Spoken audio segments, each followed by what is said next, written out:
तो आओ यार, अपने कान में ईयरफोन्स डाल लो। क्या डाल भी लिए? बहुत तेज हो रहा है, बहुत तेज हो रहा सालो। खैर शुरू करते हैं बिना किसी बकचोदी। तो हेलो दोस्तों, आपका स्वागत है मेरे चैनल साफ्लेक्स पर। जैसा कि हमने पिछले एपिसोड में देखा था कि जो जियान है वो एक गुफ़ा के अंदर जाता है और उस गुफ़ा में से अचानक से एक ड्रैगन उसके सामने आ जाता है और फिर अचानक से एक लड़की उस ड्रैगन से वहाँ लड़ाई करने के लिए आ जाती है। उसके बाद हमने देखा था कि वो लड़की जो है वो ड्रैगन पे अटैक करना शुरू कर देती है। अब इसके आगे हमें इस एपिसोड की शुरुआत में दिखाया जाता है कि ड्रैगन बहुत ही स्पीड में उस लड़की पर अटैक कर रहा होता है और वो लड़की उन अटैक्स को डॉज कर रही होती है और साथ में अटैक भी कर रही होती है। जियान सोच रहा होता है कि ये जो ड्रैगन है वो बहुत ही ज़्यादा ताकतवर है, इसका जो आर्मर है वो बहुत ही मजबूत है, इसलिए इसका डिफेंस सबसे ज़्यादा ताकतवर है। ऊपर से ड्रैगन के जो अटैक्स है वो बहुत ही ज़्यादा स्पीड में है, मैं तो इसे कभी अवॉइड ही नहीं कर पाऊँगा। तभी जो ड्रैगन है वो उस लड़की पे अपने पंजों से अटैक करता है और वो लड़की अपने पाँव के नीचे अचानक से एक लोटस ले आती है और उसके ऊपर से कूदते हुए सीधे ड्रैगन के सर के ऊपर पहुंच जाती है और ड्रैगन के सर में अपने तलवार को जाके मार देती है और उसके बाद वो नीचे गिरने लगती है। ड्रैगन भी बहुत तेज़ से चिल्लाने लगता है। उसके बाद ड्रैगन उस लड़की को अपनी पूंछ से बहुत ही ज़ोर से मारता है और वो जो लड़की है वो एकदम ख़तरनाक स्पीड से दूर जाके एक पत्थर से जाके गिरती है, जिससे उसे बहुत ज़्यादा डैमेज होता है और उसके शरीर से खून भी निकल रहा होता है। जियान सोच रहा होता है कि ये ड्रैगन आखिर जागा कैसे, क्या ये 100 सालों से यहाँ पे सो रहा था। तभी ड्रैगन उस लड़की पे फिर से बहुत स्पीड में अटैक करने लगता है और वो लड़की उसको डॉज करने की कोशिश कर रही होती है, पर फिर भी उस लड़की को बहुत ज़्यादा डैमेज होता है और वो लड़की एकदम बहुत ज़्यादा डैमेज लेके पानी के अंदर गिर जाती है। और जियान ये देख के बहुत डर जाता है और कहता है अब लगता है मुझे भागना ही पड़ेगा, वो जो लड़की है अब वो पक्का मर जाएगी। ये जो ब्लैक आर्मर ड्रैगन है उसकी पावर बहुत ज़्यादा ताकतवर है, मैं उस लड़की की बिल्कुल मदद नहीं कर सकता। तभी वो जो लड़की है वो अपनी पावर का यूज़ करते हुए पानी को एक भाले टाइप में बनाती है और जो ड्रैगन है उसके सर से आर पार कर देती है। और ये चीज़ देख के जो जियान है वो बहुत ही ज़्यादा शॉक हो जाता है और कहता है ये जो लड़की है वो अचानक से इतनी ज़्यादा ताकतवर कैसे हो गई। तभी हमें उस लड़की को दिखाया जाता है, उस लड़की के सर पे एक लोटस जैसा कुछ चमक रहा होता है। अब वो देख के जियान कहता है ये तो मार्क ऑफ लाइफ है। वो लड़की उसको पता चल जाता है कि जियान जो है वहाँ पे नीचे में छुपा हुआ है। वो कहता है कौन है वहाँ पे, जो भी है वो चुपचाप यहाँ से चले जाओ। जियान ये सुन के बहुत ही ज़्यादा घबरा जाता है और कहता है ये तो अच्छी बात नहीं है, उसने मुझे ढूंढ लिया, अब 90% चांस है कि वो मुझे यहाँ से पीट पीट के मार देगी। पर अचानक से वो लड़की हवा में बेहोश हो जाती है और बेहोश होकर पानी में गिरने लगती है। जियान कहता है कि अच्छा हुआ वो बेहोश हो गई, मैं तो डर ही गया था।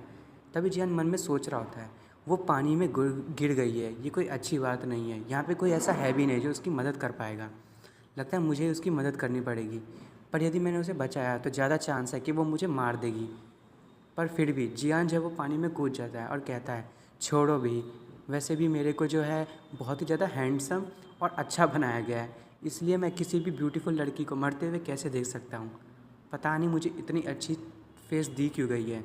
तभी जियान उस लड़की को पानी से लेकर बाहर आ जाता है और नीचे रख देता है और उसके बाद जिसने भी ये जो ड्राइंग बनाई है ना वो हमारे अरमानों को खड़े करने के लिए बनाई गई है। उस लड़की को फिर पानी से निकालने के बाद जो जियान है वो वापस से पानी में जाता है और कह रहा होता है कि मुझे पानी के अंदर जाना होगा ताकि मैं ड्रैगन की बॉडी से ट्रेजर निकाल लूँ, इससे पहले कि वो जो लेडी है वो जाग जाए और मुझे मार दे। तभी जो जियान है वो उस ड्रैगन की बॉडी को देख के सोच रहा होता है ये जो ब्लैक आर्मर की जो बॉडी है, ड्रैगन की बॉडी, वो ट्रेजर से भरी हुई है, इसमें इसका ब्लड, एसेंस, कोड ये सारी बहुत ही ज़्यादा पैसे के हैं और वो देख के वो बहुत ही ज़्यादा खुश हो रहा होता है। तभी जियान एक चीज़ नोटिस करता है कि ये जो ड्रैगन है उसके सर में एक 4 टायर का कोड होना चाहिए जिसकी जो कीमत है वो मिलियन गोल्ड से भी ज़्यादा होगी। पर जब वो उसके पास जाता है तो वो देखता है कि जो उस लड़की ने जो उस वाटर के मतलब जो भाले का इस्तेमाल करते हुए उसके सर में जो छेद किया था उससे उसका कोट टूट गया है। और जियान ये देख के सोच रहा होता है चलो अब मुझे कोट तो मिलेगा नहीं, तो मुझे इस ब्लड से ही काम चलाना पड़ेगा। तभी वो उसकी बॉडी को चीरता है जिससे उसे वहाँ पे ना उस ड्रैगन का दिल मिलता है और ये देख के जियान बहुत ही ज़्यादा खुश हो जाता है और कहता है ये तो ड्रैगन का हार्ट है, ये तो मेरे लिए बहुत वैल्यूबल है। और वो उस ड्रैगन के हार्ट को अपने साथ ले आता है और पानी के ऊपर आ जाता है। तभी जियान उस लड़की को देखता है और कहता है पहले मुझे इसका मैटर सॉल्व करना पड़ेगा। और वो लड़की होश में आने की कोशिश कर रही होती है। जियान कहता है कि छोड़ो भी, वैसे तो तुमने ड्रैगन को मेरे लिए मार दिया है, तो मैं तुम्हें रिवॉर्ड के तौर पर ठीक कर ही दूँगा। नहीं तो वो तो शुक्र है कि तुम मुझे मिल गई, नहीं तो इतनी सुंदर जो तुम्हारी बैग है उसमें बहुत सारे स्कार्स रह गए होते हैं। और जैसे जियान उसके बैग को छूने वाला होता है कि वो लड़की उसकी जो जांग होती है उस पर हाथ डाल देती है। और ये देख के जियान एकदम शर्माने लगता है और कहता है मैं अपने आप को रोकूं कैसे, मैं भी तो एक आदमी ही हूँ। और लड़की वो दर्द से चिल्ला रही होती है। तभी जियान जल्दी से उसकी मेडिसिन लगाने के बाद वो चुपचाप नीचे आके छुप जाता है और कहता है ओह मैं बच गया, लगता है मुझे इससे दूर रहना पड़ेगा क्योंकि मैं अपनी बीवी को ना बिट्रे नहीं करना चाहता, धोखा नहीं देना चाहता। जियान कहता है इससे अच्छा है कि मैं कुछ अपने बिजनेस पे ही ध्यान दे दूँ। और वो उस ड्रैगन के हार्ट में अपनी जो चाकू होती है उसे काट के उसकी एसेंस को अपनी बॉडी एब्जॉर्ब करने लगता है। पर वो ना कुछ ज़्यादा ही उस एनर्जी को एब्जॉर्ब कर लेता है, जिससे कि उसे बहुत ज़्यादा पेन होने लगता है और उसकी आंखें भी लाल हो जाती है। और वो सोच रहा होता है कि मुझे लगता है कि मेरी बॉडी अब फट जाएगी, ये तो बहुत ही ज़्यादा ताकतवर एनर्जी है। उसे बहुत ही ज़्यादा दर्द हो रहा होता है। वो कहता है कि मुझसे नहीं लगता कि मैं इससे अब बच पाऊँगा। पर कैसे ना कैसे जियान जो है वो अपनी बॉडी में उसे एब्जॉर्ब करने की कोशिश कर रहा होता है, प्योरीफाई कर रहा होता है। और ये करते करते जियान की जो बॉडी है वो ड्रैगन में कन्वर्ट होने लगती है। उसकी एक पूँछ निकल आती है और साथ में उसके हाथों में स्केल्स और उसके नाखून भी बड़े होने लगते हैं। और उसकी जो विंग्स हैं वो भी बाहर आ जाती हैं। और वो ज़ोर से दर्द के मारे चिल्ला रहा होता है विंग्स से बाहर आने के कारण। पर यह देखने के बाद वो बहुत ही ज़्यादा खुश हो जाता है और कहता है मैंने कभी नहीं सोचा था कि ड्रैगन का जो हार्ट है वो मुझे इतनी ज़्यादा ताकत देगा। मैं तो अब टोंग में ही रियल में पहुंच चुका हूं, और वो भी उसके 6th रैंक पे। तभी वो सोच रहा होता है कि मैंने इस बार बहुत ही ज़्यादा प्रॉफिट कमाया है। और वो अपने पंजों से एक ज़ोरदार स्लैश एक पत्थर पे मारता है और वो पत्थर टूट जाता है। और ये देख के जियान सोच रहा होता है कि ये तो बहुत ही ज़्यादा ताकतवर है, मैं तो अब बहुत ज़्यादा ही ताकतवर हो गया हूँ। और वो उड़ने लगता है और वो उड़ते हुए कहता है कि मैं अब इतनी ज़्यादा ताकतवर हूँ कि जब तक कोई सेंट रियल्म का मुझसे लड़ाई करने ना आ जाए तब तक वो मुझे तो उड़ते हुए पकड़ भी नहीं सकता। तभी जियान सोच रहा होता है कि यदि मैं ऐसे ही अपनी बीवी के पास गया तो वो तो पक्का मुझे देख कर ही डर जाएगी और वो मुझे भगा ही देगी अपने पास से। मैं इतना हैंडसम बंदा हूँ, यदि भी मैं ऐसे ही किसी लड़की के पास गया तो आगे चल के मैं और लड़कियों को अपना कैसे बना पाऊँगा। तभी वह ज़मीन पे उतरता है और अपने ट्रांसफॉर्म जो वो ट्रांसफॉर्म हुआ है उसे वापस से ह्यूमन में कन्वर्ट करने लगता है। और उसे जैसे ही वो ह्यूमन में बदलने लगता है पर उसे बहुत ज़्यादा पेन होता है। और वो कहता है क्या मुझे ऐसे ही बार बार दर्द होगा जब भी मैं इसको पावर को अनलीश करूँगा। तो जियान फिर कहता है कि मैं अब टोंग में रियल में पहुँच चुका हूँ। ड्रैगन की जो होती है वो 5 फॉर्म्स होती हैं। यदि मैंने 5 स्टेजेस को कंप्लीट कर ली, मैं अभी इसके फर्स्ट स्टेज पे हूँ। जैसे ही मैं 5 स्टेज पे कंप्लीट कर लूँगा तो शायद मैं भी एक पूरा ड्रैगन बन पाऊँगा। उसके बाद वो कहता है कि अब मुझे उस लड़की के पास जाना चाहिए, शायद वो लड़की जाग गई होगी। पर जैसे वो पीछे देखता है वो लड़की उसके पीछे ही खड़ी होती है और वो उसको घूर रही होती है। जियान कहता है तुम कब जाग गई। अब दोस्तों इसके आगे का एपिसोड हम बाद में देखेंगे और देखेंगे कि अब वो लड़की जियान के साथ क्या करने वाली है। और दोस्तों आपको मेरी वीडियो पसंद आई हो तो प्लीज़ मेरी वीडियो को लाइक एंड सब्सक्राइब करना ना भूलें। तो हेलो दोस्तों, आपका स्वागत है मेरे चैनल साफ फ्लिक्स पर। जैसे कि हमने पिछले एपिसोड में देखा था कि जो जियांग है, जो ड्रैगन है, उसका हार्ट ले लेता है और उससे वो भी एक ड्रैगन में अब चेंज हो सकता है। और साथ में दिखाया गया था कि उस लड़की को होश आ जाता है। अब देखते हैं आगे। वो लड़की जियान से कहती है जल्दी से ज़मीन पे लेट जाओ और घूमना स्टार्ट करो। जियान कहता है कि तुम जब जागी तो तुमने कुछ कहा नहीं, क्या तुम मेरा एडवांटेज लेना चाहती हो। और ये सुन के उस लड़की को बहुत गुस्सा आ रहा होता है।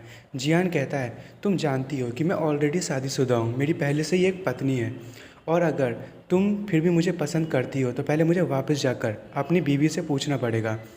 यदि उसने कहा तो मैं तुम्हें अपनी रखैल बना लूँगा। ये सुन के वो लड़की उसे एक ज़ोरदार कराटे चॉप मारती है और कहती है बोलने से पहले अपनी ज़बान पे लगाम रखो। और वो जैसे ही उसे वो थप्पड़ मारती है कि जो जियान है वो उड़ता हुआ पानी में गिर जाता है। और पानी में से उठते हुए वो कहता है कि जब मैं लड़ाई करूँ तब लड़ाई करो, मुझे मारना बंद करो पहले।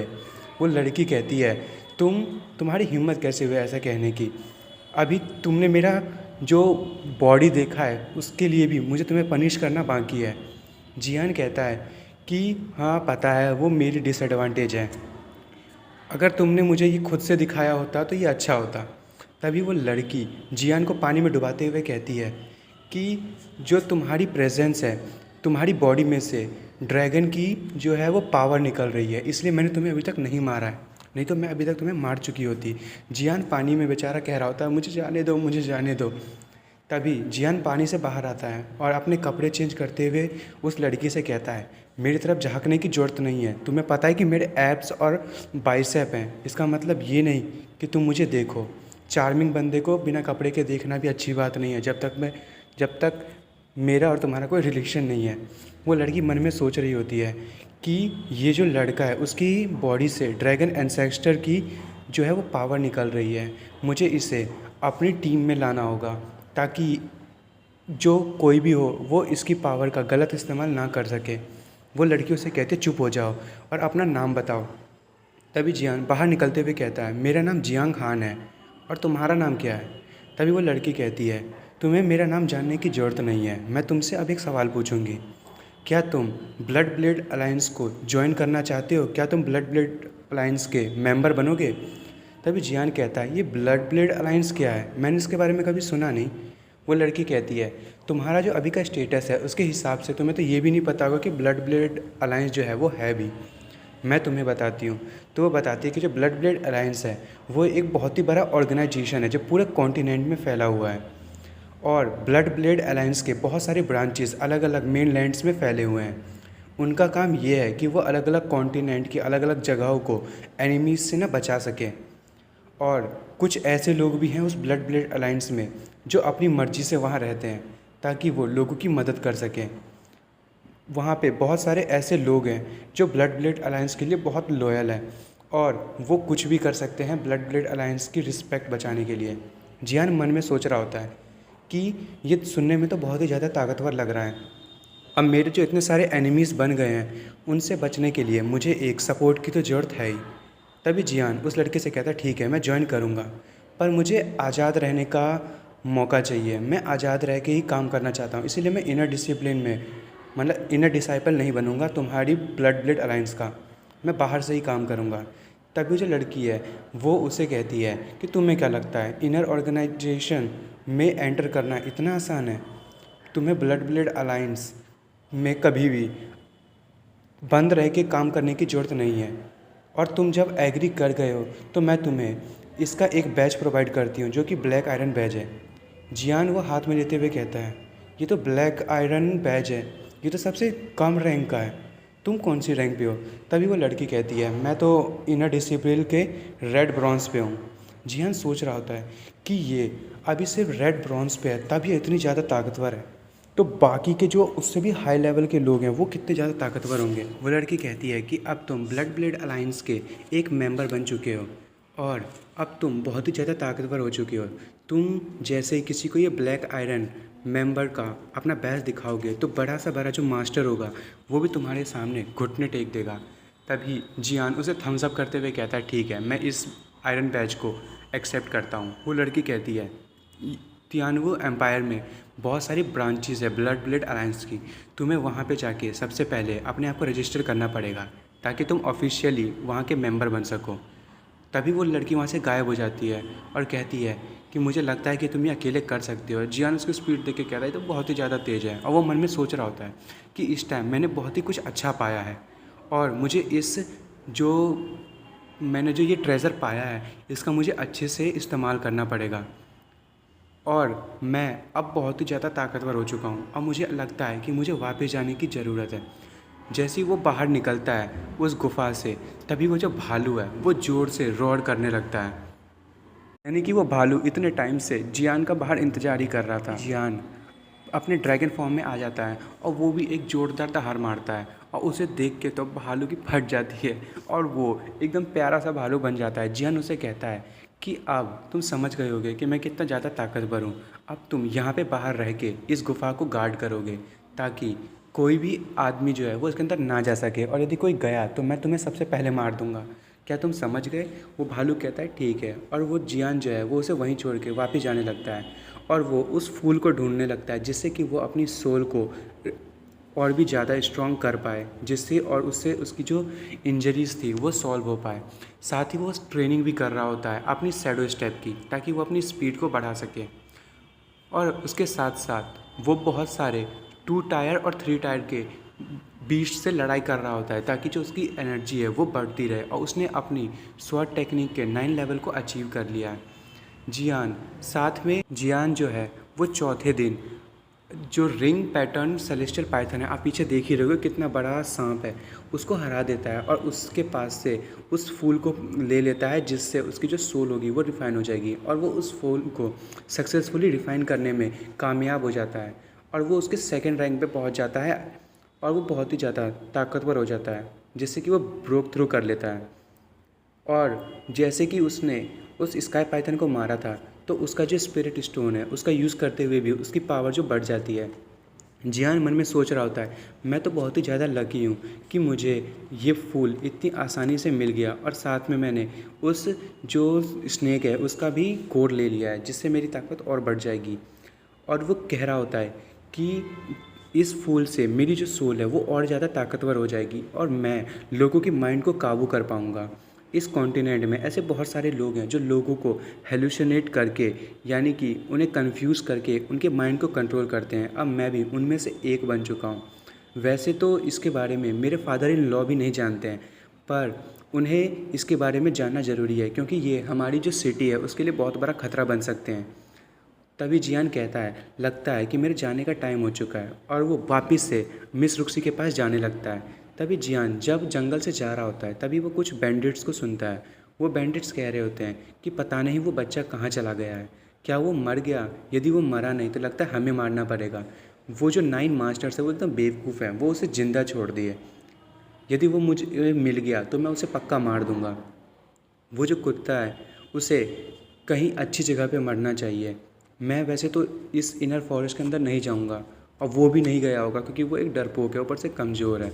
और वो लोग कह रहे होते हैं कि यदि हमने उस लड़के को मार दिया तो जो मिस रुक्सी है उसका क्या होगा? वो तो विधवा हो जाएगी, वो बेचारी अकेली हो जाएगी। तभी एक आदमी कहता है कि तुम कितना सोच रहे हो, यदि मुझे उसके साथ एक रात गुजारने का मौका मिले तो मैं तो अपनी 10 साल की उम्र को भी कम करवा सकता हूँ। तभी एक आदमी कहता है कि मुझे तो डर है कि तुम्हारे पास 10 साल की उम्र है भी कि नहीं है। उसकी जो लेग्स हैं वो यदि तुम्हें उसे दबाएगी तो तुम तुरंत ही मर जाओगे। और मिस रुक्सी के बारे में ये सब सुन के जियान को इतना ज़्यादा गुस्सा आता है कि वो अपनी पावर को अनलीश करने लगता है। अब बाकी लोग उस पावर को देख के बहुत ही डर जाते हैं और कहते हैं कि कौन है वहाँ पे। तभी जियान एकदम डेडली लुक में बाहर आते हुए कहता है, तुम्हारी इतनी हिम्मत, क्या तुम लोग मरना चाहते हो? तभी उन बैंडिट्स में से एक कहता है कि वाह, ये तो तुम हो, हमें तो बहुत ही बड़ा रिवॉर्ड मिल गया, हमें तो तुम्हें ढूंढने की ज़रूरत भी नहीं पड़ी।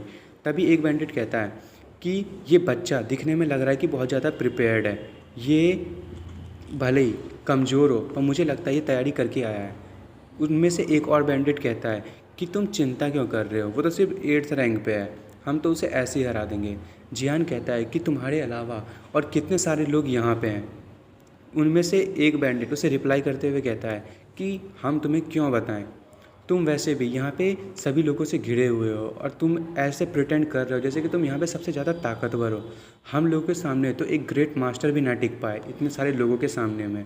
तभी जियान कहता है कि ठीक है, फिर लगता है कि मुझे तुम लोगों को मारना ही पड़ेगा। पहले तो मैंने सोचा था कि मैं तुम्हें ज़िंदा छोड़ दूंगा।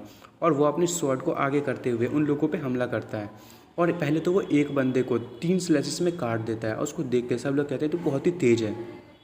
और हम देख सकते हैं कि उस जो बैंडिट है उसके बहुत सारी बॉडी पार्ट्स को जियान ने काट दिया होता है और कहता है कि मैं तुम सब के पार्ट्स को 3-3 पार्ट्स में डिवाइड कर दूंगा बॉडी पार्ट को।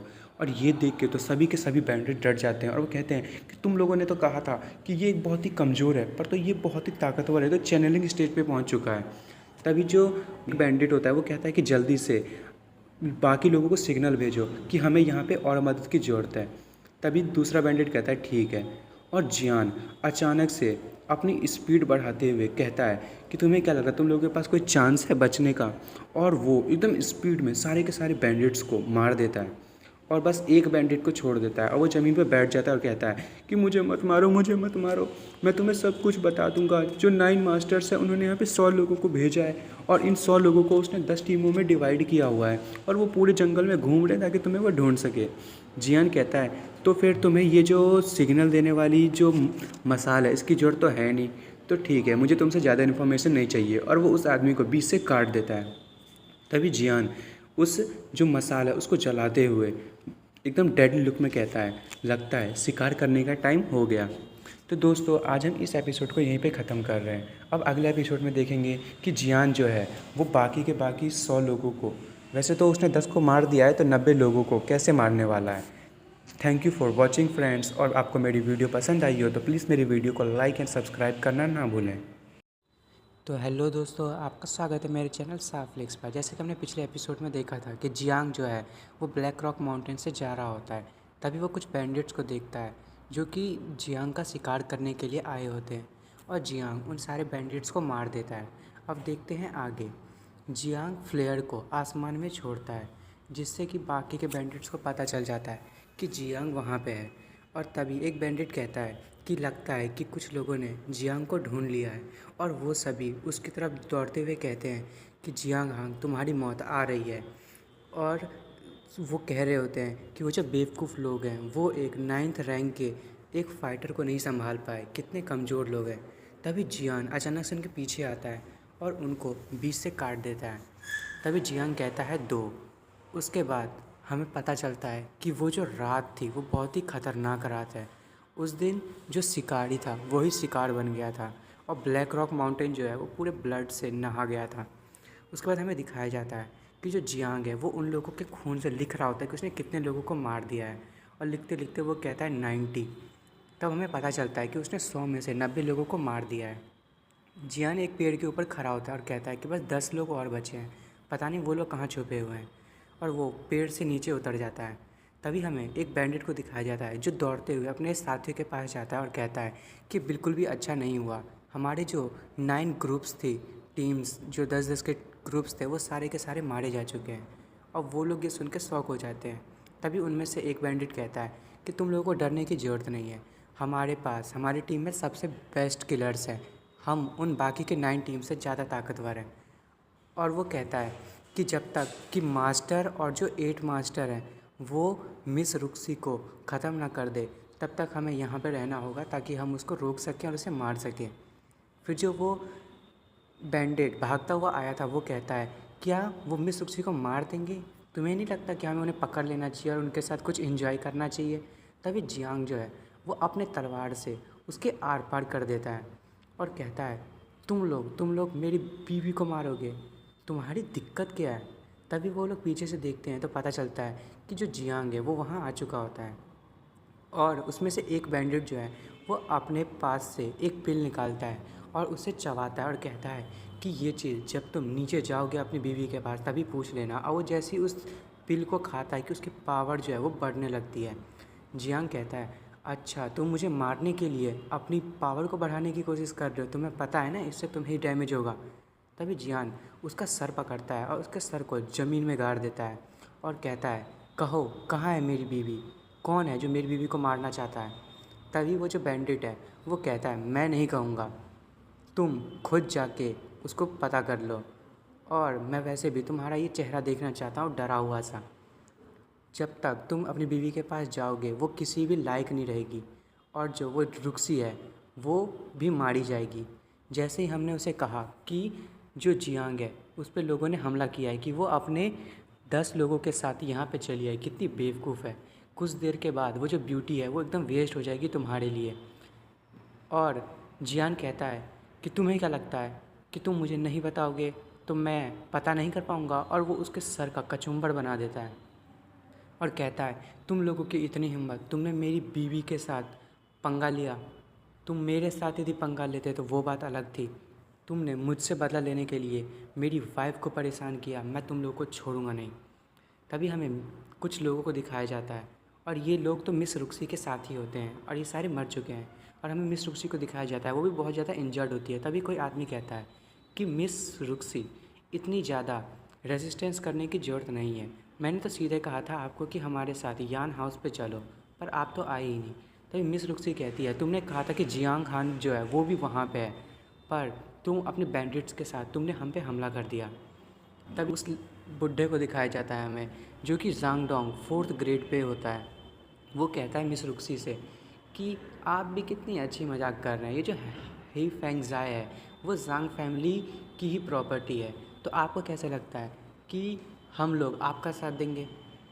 उसके बाद मिस रुक्सी कहती है कि तुम गद्दार लोग, और वो जो बुढ़ा होता है वो कहता है अपने सारे बैंडिट से जाओ और मिस रुक्सी को मार दो, और कहता है कि जो भी मिस रुक्सी को जिंदा बचा लेगा तो वो उसके साथ एक रात गुजार सकता है।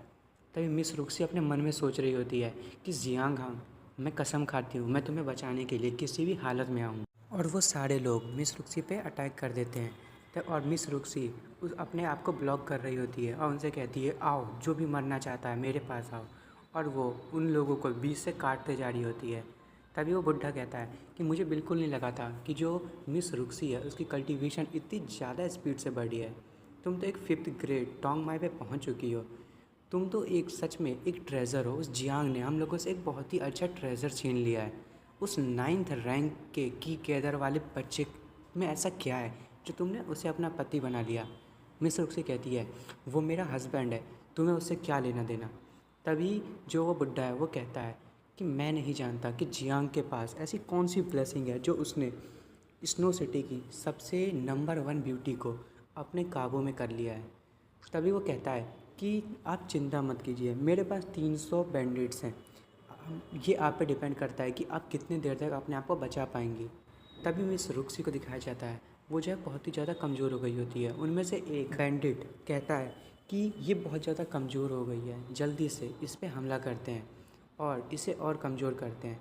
वो बैंडिट जो है उसकी तरफ आगे बढ़ते हुआ कहता है अपने बाकी के साथियों से कि ब्रदर्स जल्दी से मेरे साथ आओ, पर कोशिश करना कि इसकी जो सुंदर बॉडी है उस पर कोई भी इंजरी ना हो, क्योंकि हमें इसके साथ बहुत ज़्यादा इन्जॉयमेंट करना है। तभी वो जो बैंडिट है वो मिस रुक्सी पे अपने मतलब ये रॉड टाइप का होता है उससे हमला करता है। मिस रुक्सी उसे अपने स्वॉर्ड से ब्लॉक करने की कोशिश कर रही होती है, पर उसे बहुत ज़्यादा दिक्कत हो रहा होता है। तभी वो बैंडिट कहता है कि मिस रुक्सी, जियांग हांग जो है वो मेरे भाई के जरिए पहले से ही मारा जा चुका है, क्यों ना तुम मेरे साथ चलो, मैं तुम्हें बहुत ज़्यादा फ़न प्रोवाइड करूँगा। तभी मिस रुक्सी ये सुन के शौक हो जाती है, कहती है क्या जियान मारा गया, और वो उसकी रॉड को अपने स्वॉर्ड से धक्का देते हुए और साथ में उसमें अटैक करते हुए कहती है कि मैं चाहती हूँ कि तुम उसे कम से कम दफना दो। तभी वो बैंडिट कहता है मुझे तो समझ नहीं आ रहा उस जियान हान में ऐसा है क्या, छोड़ो चलो छोड़ो भी, तुम बस हमारी बात मान लो और हम तुम्हें तुम्हारे जियांग से मिलने देंगे, और उसके बाद तुम हमारे जो लॉर्ड हो उनकी एक पैराडाइज बनोगी और तुम उनकी रखैल बनोगी। तभी जो पीछे में वो बुढ़ा खड़ा होता है वो कहता है मुझे नहीं लगता कि यंग सिटी लॉर्ड अब इसे एक्सेप्ट करेंगे। वो बुढ़ा कहता है कि हमें सिटी लॉर्ड की सील चाहिए, यदि तुमने मुझे वो दे दिया तो तुम अपने पति को जाके नीचे में बरी कर सकते हो, यानी कि दफना सकते हो, पर उससे पहले तुम्हें वो सील हमें देना पड़ेगा और यहाँ पे जो बहुत सारे बैंडिट्स हैं उनका भी मनोरंजन करना पड़ेगा। तभी एक आवाज़ सभी लोगों को सुनाई देती है और वो आवाज़ कहती है कि इस दुनिया में ऐसा कोई भी नहीं है जो मेरी वाइफ को छू भी सके। और सारे लोग इधर उधर देखने लगते हैं और कहते हैं आखिर ये है कौन। तभी जियान उनके पीछे से आता है और कहता है ओए, तुम लोगों की इतनी हिम्मत, तुम लोग मेरी वाइफ पे अटैक कर रहे हो। तभी ये देख के जो मिस रुक्सी है वो बहुत ही ज़्यादा खुश हो जाती है और रोते हुए कहती है तुम जिंदा हो। जियांग कहता है हाँ, मैं कैसे मर सकता हूँ, इस दुनिया में ऐसा कोई भी नहीं है जो जियांग हांग को मार सके, ऐसा कोई पैदा ही नहीं हुआ। और बाकी के बैंडिट सोच रहे होते हैं ऐसा हो कैसे सकता है, ये वहाँ से बच के भागा कैसे। और वो जो बुढ़ा है वो जियांग की आंखों में देखता है और वो बहुत ही खतरनाक आंखें लग रही होती हैं उसकी, और वो बुढ़ा ये देख के कहता है कितना खतरनाक लुक है इस बंदे का। तभी मिस रुक्सी कहती है अब तुम जिंदा हो तो तुम्हें यहाँ से भाग के चले जाना चाहिए, नहीं तो तुम मारे जाओगे। तभी जियान कहता है ये तुम कैसी बात कर रही हो, मेरी इतनी ब्यूटीफुल वाइफ यहाँ पे एनिमी से घिरी हुई है और मैं भाग जाऊँ। मिस रुक्सी ये सुन के थोड़ी सी शौक होती है, कहती है ये कभी भी नहीं सुधरेगा, ऐसी टेरिबल सिचुएशन में भी ये ऐसी मजाक कर रहा है। तभी वो बुड्ढा कहता है कि तुम बेकार के लोग, तुम यहाँ पे क्या कर रहे हो? तुम्हें यहाँ पे सिर्फ प्यार भरी बातें करने के लिए नहीं कहा गया है, जाओ और उसे मार दो। और उसमें से एक बैंडिट जियांग की तरफ आगे बढ़ते हुए कहता है, बच्चे तुम वहाँ से कैसे भी भागे हो, पर आज मैं तुम्हारा सर काट के रहूँगा। और बाकी के बैंडिट्स कह रहे होते हैं कि जल्दी से इसे घेर लो। तभी हमें मिस रुक्सी को दिखाया जाता है, वो कहती है जियांग यहाँ से भागो। तभी जियांग कहता है कि मेरी तरफ ध्यान से देखो, तुम्हें चिंता करने की ज़रूरत नहीं है। और वो अपनी तलवार को एक ही स्विंग लगाता है, जिससे कि जो भी उसके अगल बगल के बैंडिट्स होते हैं वो सारे के सारे कट जाते हैं। और उनमें से एक बैंडिट अपनी स्वॉर्ड से उस पर हमला कर देता है। और जियांग कहता है कि बस इतनी सी ताकत है। वो बैंडिट कहता है तुमने पता नहीं उन 100 लोगों का क्या किया, पर तुम वहाँ से बच गए हो, पर तुम्हें क्या लगता है तुम मुझसे बच पाओगे? जियांग कहता है कि तुम्हें क्या लगता है, मुझे लगता है कि तुम्हें कुछ समझ नहीं आ रहा है। जियांग कहता है क्या तुम्हें अभी तक कुछ भी क्लियर नहीं हुआ? वो बैंडिट भी ये सुन के थोड़ा सा परेशान हो जाता है। और वो बुड्ढा कहता है ये तो टोंगमई रियल्म के 2nd रैंक पे पहुंच चुका है, ये इतनी जल्दी अपना लेवल अप कैसे कर लिया एक ही रात में? और बाकी के बैंडिट ये देख के बहुत ही ज़्यादा परेशान हो रहे होते हैं। और उनमें से एक बैंडिट कहता है 9th मास्टर वहाँ से जल्दी हटे। और जैसे ही वो कहता है तब तक तो जियांग अपनी स्वॉर्ड से उसे एक अटैक करता है और उसके तो खून ही खून हो जाते हैं। और वो बैंडिट कहता है कि ये ऐसा कैसे हो सकता है? जियांग कहता है मैंने उन सारे के सारे 100 लोगों को मार दिया। और ये सुन के तो बैंडिट कहता है नहीं, ऐसा नहीं हो सकता। और बेचारा वो वहीं पे मर जाता है। और उसका जो साथी होता है वो बहुत ही ज़्यादा गुस्सा हो जाता है और जियांग से कहता है मैं तुम्हें आज पक्का मार के रहूँगा। और वो जियांग पे अटैक कर रहा होता है। और जियांग तो उस अटैक को ऐसे डॉज कर रहा होता है जैसे उसमें कोई बच्चा अटैक कर रहा हो। और वो कहता है कि ऐसा हो कैसे सकता है? और तब तक जियांग जो है उसको बीच से ही काट देता है और कहता है तुम एक बेवकूफ़ हो, तुम्हारे अटैक मेरे सामने कुछ भी नहीं है। और वो बुड्ढा ये देख के सोच रहा होता है कि इसकी ग्रोथ रेट इतनी ज़्यादा है, ये इतनी जल्दी अपने लेवल को अप करे जा रहा है और इसने 1 महीने में इतना ज़्यादा लेवल अप कर लिया है। इसे हमें मारना ज़रूरी है, नहीं तो आगे चल के ये हमारी फैमिली के लिए बहुत ज़्यादा प्रॉब्लम खड़ी कर सकता है। तभी वो अपने बाकी के बैंडिट से कहता है यहाँ आओ और जल्दी से इसे मार दो। जो भी इसे मार देगा वो मिस रुक्सी के साथ पहले सोएगा। और ये सुनते तो सारे के सारे बैंडिट्स के लात टपकने लगते हैं और वो जियांग की तरफ हमला करने के लिए आगे बढ़ते हैं। मिस रुक्सी कहती है जियांग भागो, और वो उसकी मदद करने के लिए वहाँ जा रही होती है कि तभी जो मिस रुक्सी के साथ उसका एक गार्ड होता है वो उसका हाथ पकड़ लेता है और कहता है कि हमें यहाँ से चलना चाहिए ताकि हम लोगों को रिपोर्ट कर सकें और हम अपने लिए मदद ला सकें। मिस रुक्सी कहती है कि यहाँ पे 300 बैंडिट्स हैं, मैं अपने पति को यहाँ पे छोड़ के कैसे जा सकती हूँ? तुम जाओ और लोगों को इन्फॉर्म करो, मैं तब तक यहाँ पे उसके साथ ही रहूँगी, मैं उसे छोड़ के यहाँ से कहीं नहीं जाऊँगी। और हमें दिखाया जाता है जो जियांग है वो चारों तरफ से बैंडिट से घिरा होता है, वो सब उस पर अटैक कर रहे होते हैं। तभी जियांग कहता है कि तुम चींटियों को गर्व होना चाहिए कि तुम ये मेरा रूप देख पाओगे। तभी जो जियांग है वो धीरे धीरे अपने ड्रैगन में ट्रांसफॉर्म होने लगता है और वो जो जगह है वहाँ से बहुत ज़्यादा एनर्जी सर्च होने लगती है, यानी कि एनर्जी निकलने लगती है। और हमें दिखाया जाता है जो जियान है वो अपने ड्रैगन फॉर्म में चेंज हो जाता है और बाकी के बैंडिट्स ये देख के बहुत ही ज़्यादा डर जाते हैं। जियांग कहता है कि आज तुम सारे यहाँ पे बिना पेन के मरोगे। दोस्तों इसका कहने का मतलब ये है कि उसकी ताकत इतनी ज़्यादा है कि वो एक छोटा अटैक भी करेगा तो उन्हें पेन भी नहीं होगा, वो सारे मर भी जाएंगे। और तभी वो जो मिस रुक्सी के साथ जो सोल्जर होता है वो कहता है क्या ये तो 7 रैंक के टोंगमई रियल्म पे अचानक से पहुंच गए। और वो बुड्ढा ये देख के कह रहा होता है मैंने सुना था कि जियान फैमिली के पास ड्रैगन की ब्लड लाइन है, पर मुझे लगा था कि वहाँ पे सारे के सारे लोग ये बारे में भूल चुके हैं और कोई भी उसे अवेकन नहीं कर पाया है। पर मैंने ये कभी नहीं सोचा था कि कोई ना कोई इस चीज़ को अवेकन कर लेगा। अब हमें इसे पक्का मारने की ज़रूरत है, नहीं तो ये सच में हमारे लिए बहुत बड़ा खतरा बन सकता है। तभी जियान बाकी के बैंडिट से कहता है कि तैयार हो जाओ और वो अपने मुंह से आग फेंकता है और सारे बैंडिट्स इधर उधर भागने लगते हैं। पर वो इतनी तेज़ी से आग फेंकता है कि वहाँ के सारे बैंडिट्स जल जाते हैं। और साथ में हमें दिखाया जाता है कि वहाँ जो पक्षियाँ होती हैं वो उन सब का मीट खाने के लिए वहाँ पे आ रही होती हैं। और हमें चारों तरफ दिखाया जाता है जो जियांग है उसने अपनी फ्लेम से सबको भून दिया होता है। तभी वो जो सोल्जर है वो जो मिस रुक्सी के साथ था वो बहुत ही ज़्यादा डर रहा होता है। जियांग कहता है कि रुक्सी कहाँ है, और वो अभी भी उससे डर ही रहा होता है, बता नहीं पा रहा होता। तभी हमें एक मतलब माउंटेन के क्लिफ पे दिखाया जाता है और वो वहाँ से आवाज़ आती है कि या तो तुम अपनी लाइफ दोगे या तुम्हें तुम्हारी बीवी की लाइफ देनी होगी, तुम ये खुद ही चुन लो। और हमें दिखाया जाता है उस बुड्ढे ने मिस रुक्सी को बंदी बना लिया होता है और जियांग ये देख के कहता है कि तुम्हारी इतनी हिम्मत।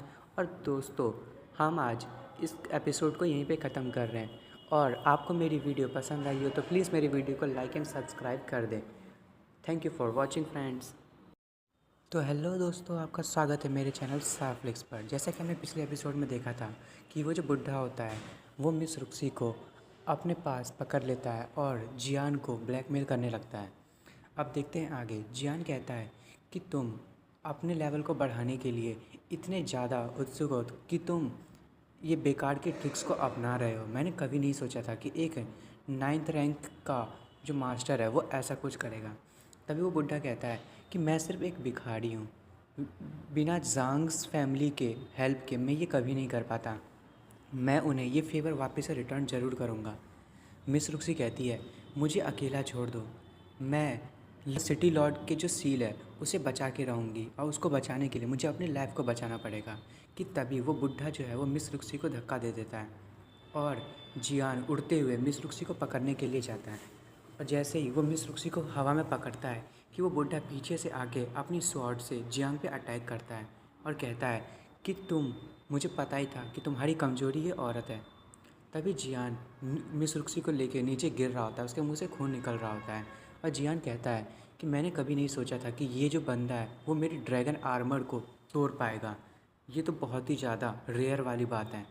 तभी वो मिस रुक्सी को नीचे उतारता है और वो बुढ़ा नीचे आते हुए कहता है कि अब तुम उड़ नहीं सकते, आज मैं तुम्हें पक्का मार दूंगा, और ये जो छुपा हुआ डेंजर है हमारी जांग फैमिली के लिए मैं उसे पक्का तबाह कर दूंगा। तभी जियांग कहता है आओ फिर देखते हैं कौन मरेगा, और वो बुढ़ा जियांग पे अटैक करता है और जियांग भी अपनी स्वॉर्ड को निकाल लेता है और उसको ब्लॉक कर रहा होता है। पर वो जो बुढ़ा होता है वो बहुत ही ज़्यादा ताकतवर होता है। वो पीछे हटता है और फिर तुरंत अपनी पूरी स्पीड से आगे बढ़ते हुए कहता है चलो हो जाए, और वो फिर से जियांग पे अटैक करता है और जियांग उसे अपनी स्वॉर्ड से ब्लॉक करने की कोशिश कर रहा होता है। पर जो वो बुढ़ा है उसकी ताकत बहुत ज़्यादा होती है। जियांग कहता है ये तो बहुत ही ज़्यादा ताकतवर है, पर मैं इसे ज़्यादा देर तक रोक नहीं पाऊँगा। वो बुढ़ा कहता है कि तुम्हारे पास भले ही ड्रैगन की ब्लड लाइन हो पर तुम मेरे सामने नहीं टिकोगे। जियान सोच रहा होता है मुझे इसे और कितनी देर तक ब्लॉक करना पड़ेगा, और तभी वो जो बुढ़ा होता है वो जियांग पे अटैक करता है। जो जियांग है वो दूर जाके गिरता है और वो बुढ़ा कहता है कि अब मैं तुम्हें मारने के बाद अपने पैट्रियार्च के पास खुशी से जा पाऊँगा। और वो जियांग पे फिर से अटैक करने लगता है और ये जियांग ये देख के सोचता है कि अब तो मैं गया। कि तभी मिस रुक्सी उस अटैक को ब्लॉक करने लगती है और कहती है कि मैं तुम्हें इसे नहीं मारने दूँगी।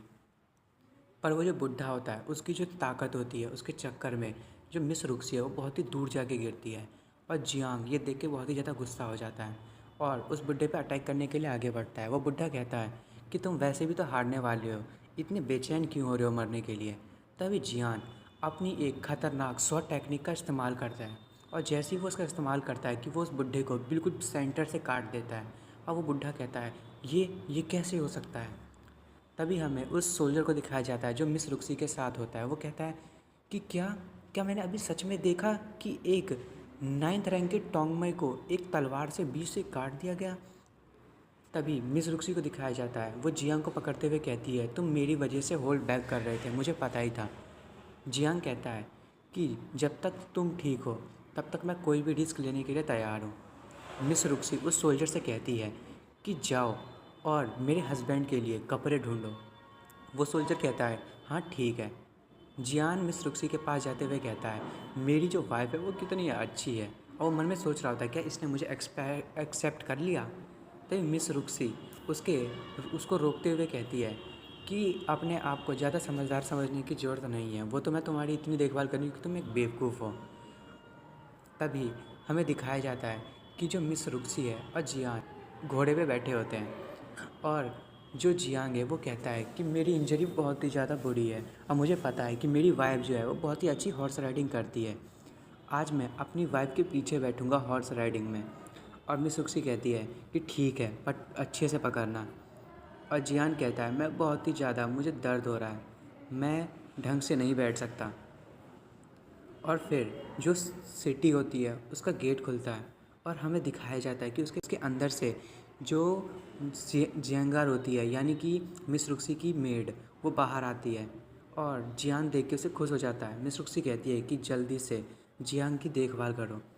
और मिस रुक्सी नीचे उतरते हुए कहती है जियांग से कि मैं अपने फादर से मिलने जा रही हूँ कि उनके साथ कुछ हुआ है कि नहीं हुआ है, और तुम ज़्यादा दूर मत जाना, पता चले कि तुम कहीं मर जाओ और तुम्हारी कोई बॉडी भी कहीं से ना ला पाए। जियांग मन में सोच रहा होता है कि इसने तो अपनी पर्सनैलिटी सच में बहुत ज़्यादा चेंज कर ली। जियांग अंदर जाते हुए उस मेड से कह रहा होता है तुम क्या रोज़ मेरा यहाँ पे इंतज़ार कर रही थी कि मैं वापस आऊँगा? तुम क्या मेरे बिस्तर पे सोने के लिए तुम्हें इतनी ज़्यादा जल्दी है? तभी वो जो मेड है वो कहती है कि सर क्या आप में इतनी हिम्मत है कि आप मुझे अपने बेड पे सुला सकें? और ये सुन के तो जियांग बहुत ही ज़्यादा डर जाता है और जल्दी से आगे बढ़ते हुए कहता है कि जाओ जल्दी से मेरा रूम और एक फर्नेस प्रिपेयर करो, मुझे जो अपने वाउंड्स मतलब मेरे को जो इंजरी हुई है उसे मैं ठीक करना चाहता हूँ। वो जो मेड होती है वो कहती है कि क्या आपको ज़्यादा चोट लगी है, क्या मैं आपके लिए आपके ज़ख्मों को देखूं? जियांग कहता है कि नहीं, मैं इस चीज़ को हैंडल नहीं कर सकता, मुझे इससे दूर भागना पड़ेगा। तभी हमें दिखाया जाता है कि जियांग जो है वो अपनी इंजरीज़ को हील कर रहा होता है और वो एक नई स्किल को सीख रहा होता है जिसमें कि वो अपनी सोल को अपनी बॉडी से बाहर निकाल सकता है और उसकी सोल जो है वो दूसरी दूसरी जगहों पे जाके घूम सकती है। तभी वो मन में सोच रहा होता है कि मुझे लगता है इस मेथड को मुझे ट्राई करना चाहिए। जब मुझे क्विंग चैंग ने अपने पास बंदी बना के रखा था तो वो अपनी मेट्स को ये टेक्निक उसने सिखाया था ताकि जो उसकी मेट्स हैं वो अपनी सोल को बाहर निकाल के मुझ पे निगरानी रख सके। वैसे तो मैं इस टेक्निक का यूज़ कर सकता हूँ पर मैं इससे ज़्यादा दूर तक नहीं जा सकता, मैं आज बहुत ही फ्रीली घूमूंगा। और वो कहता है कि अगर मैं अपने 7th ऑर्डर पे पहुंच गया तो मैं 1000 माइल्स तक जा पाऊंगा और ये बहुत ही ज़्यादा कूल होगा। और हमें दिखाया जाता है जो मेड होती है जियांगर उसके कमरे को, जो जियांग है वो सोच रहा होता है कि ये तो बहुत ज़्यादा रात हो गई है, क्या जियांगर इतनी रात में सो गई होगी, मुझे जाके देखना पड़ेगा। तभी वो उस रूम में एंटर करता है और हमें उस मेड को दिखाया जाता है जो अपने नाइट ड्रेस में होती है और हमें उसकी बॉडी को दिखाया जाता है और जियांग भी उसे देख के उसकी नोज़ ब्लीडिंग स्टार्ट हो जाती है। और दोस्तों आपको तो नोज़ ब्लीडिंग का मतलब पता ही है।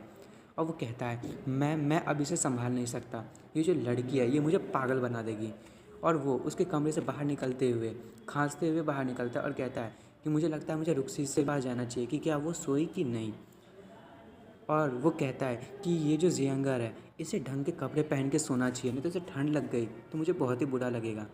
तभी वो रुक्सी के कमरे में एंटर करता है और रुक्सी पता नहीं क्यों इतनी ज़्यादा शर्मा रही होती है और जियान उसके पास टेबल के नीचे से जाके उस बुक को देखता है और वो कहता है कि ये वो येलो बुक नहीं है। और दोस्तों ये वही येलो बुक है जो हमें यहाँ तो नहीं मिलती पर इसमें बहुत ही ज़्यादा रोमांटिक चीज़ें होती हैं। बहुत ही ज़्यादा रोमांटिक से मतलब तो आपको पता ही है। उस बुक को पढ़ के बहुत ही ज़्यादा शर्मा रही होती है और जियांग ये देख के बहुत ही ज़्यादा खुश हो रहा होता है। और मिस रुक्सी उस बुक को देख के कह रही होती है कि कितनी क्यूट है, पता नहीं वो क्या क्या कही जा रही होती है।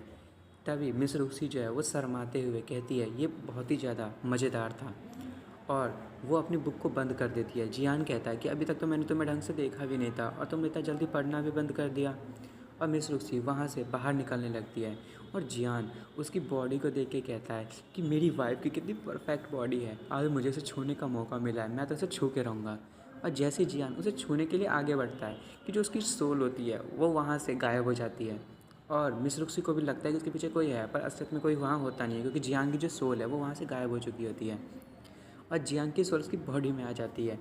जो जियांगर है वो वहीं पे उसके बगल में खड़ी होती है। जियांग जैसी आँख खोलता है तो देखता है जियांगर उसके बगल में खड़ी है और जियांगर कहती है कि मुझे लगा था कि आपके साथ कोई एक्सीडेंट हुआ है इसलिए मैं बहुत ज़्यादा परेशान थी।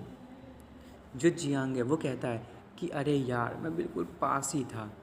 और वो जो जियांगर है वो जियांग से कहती है कि आप क्या मेरे से गुस्सा हो, क्या आपके साथ कुछ गलत हुआ है? जियांग कहता है कि नहीं, भूल जाओ कि मैं तुमसे कुछ गुस्सा हूँ। पर फिर भी पनिशमेंट के तौर पे आज से तुम रात में पूरे कपड़े पहन के सोया करोगी। वो जियांगार जो है वो कहती है, क्या? वैसे तो ठीक है, मैं पहन लूँगी, पर आपको कैसे पता कि मैं पूरे कपड़े पहन के नहीं सोती हूँ? तभी हमें अगले दिन का सीन दिखाया जाता है।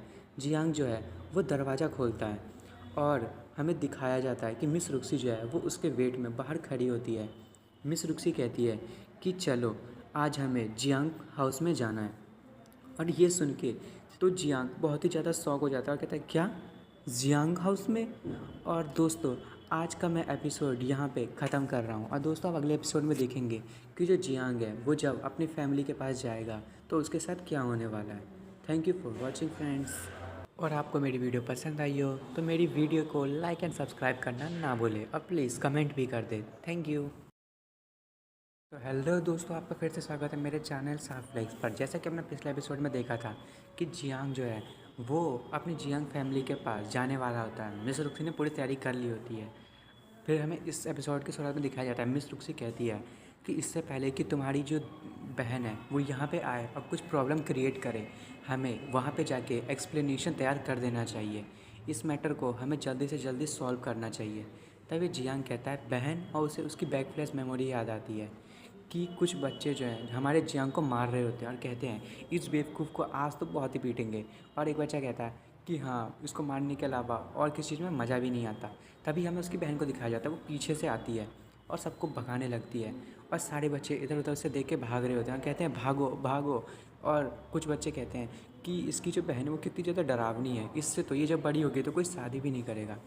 तभी जियान अपनी बहन से कहता है कि बहन क्या तुम्हें कुछ दर्द वर्द तो नहीं हो रहा? तभी जो उसकी बहन है वो कहती है कि मैं बिल्कुल ठीक हूँ, मैं ये तो मामूली सी इंजरी है, तुम डरो मत। जियांग कहता है ठीक है। तभी उसकी जो बहन है वो कहती है कि तुम चिंता मत करो, तुम्हें सिर्फ मैं मारूंगी और तुम्हें कोई भी हर्ट नहीं कर सकता। जियांग कहता है ठीक है। और उसकी बहन कहती है रो मत, और उसे चढ़ाक से थप्पड़ मारती है। और जियांग कहता है पर सिस्टर तुम्हारी जो मार है वो उन सबसे ज़्यादा दर्द करती है।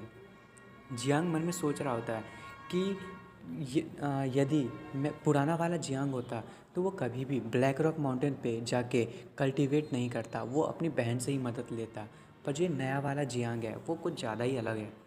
उसके बाद हमें कैरेज का सीन दिखाया जाता है। वो लोग कैरेज पे बैठ के जियांग हाउस में जा रहे होते हैं। मिस रुक्सी कहती है कि न्यूज़ के हिसाब से जो काउंटी सिटी है वो अपने लोगों पे, मतलब हमारे लोगों पे कोई भी अटेंशन पे नहीं कर रही है।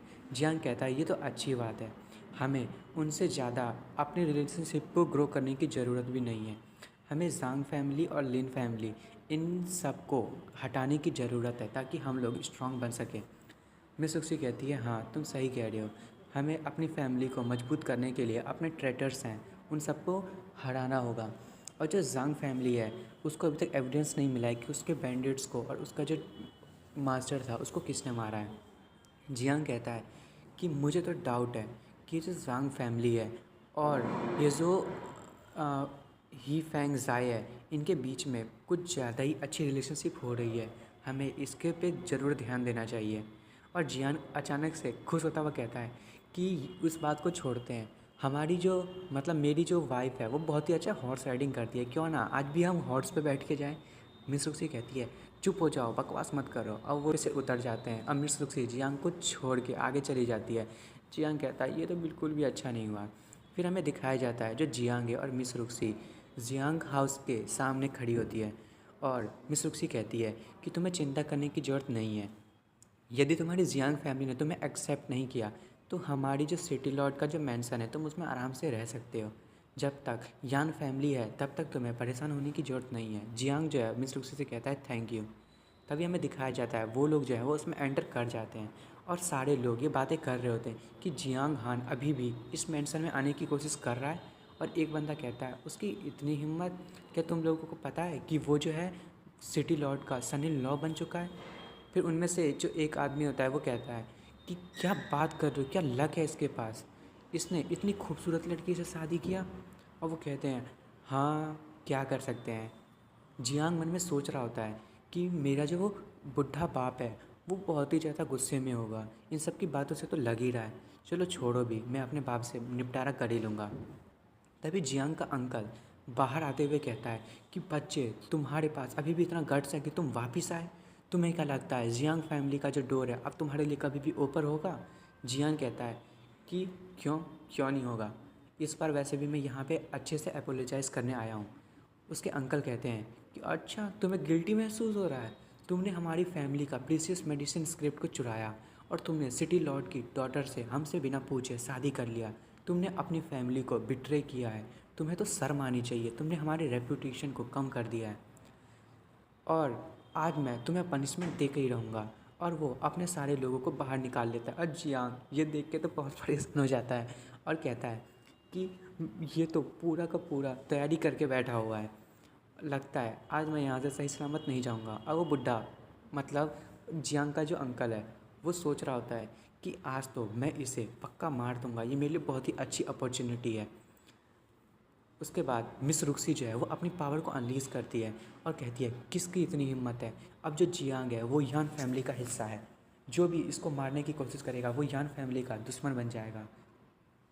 और जो जियांग के अंकल है वो मिस रुक्सी को देख के बहुत ही ज़्यादा शॉक हो जाते हैं और कहते हैं ये बच्ची तो अभी भी कितने साल की है, ये तो 5th रैंक पे पहुंच चुकी है, इसकी टोंगमा स्टेट में ये तो बहुत ही ज़्यादा ताकतवर हो गई है।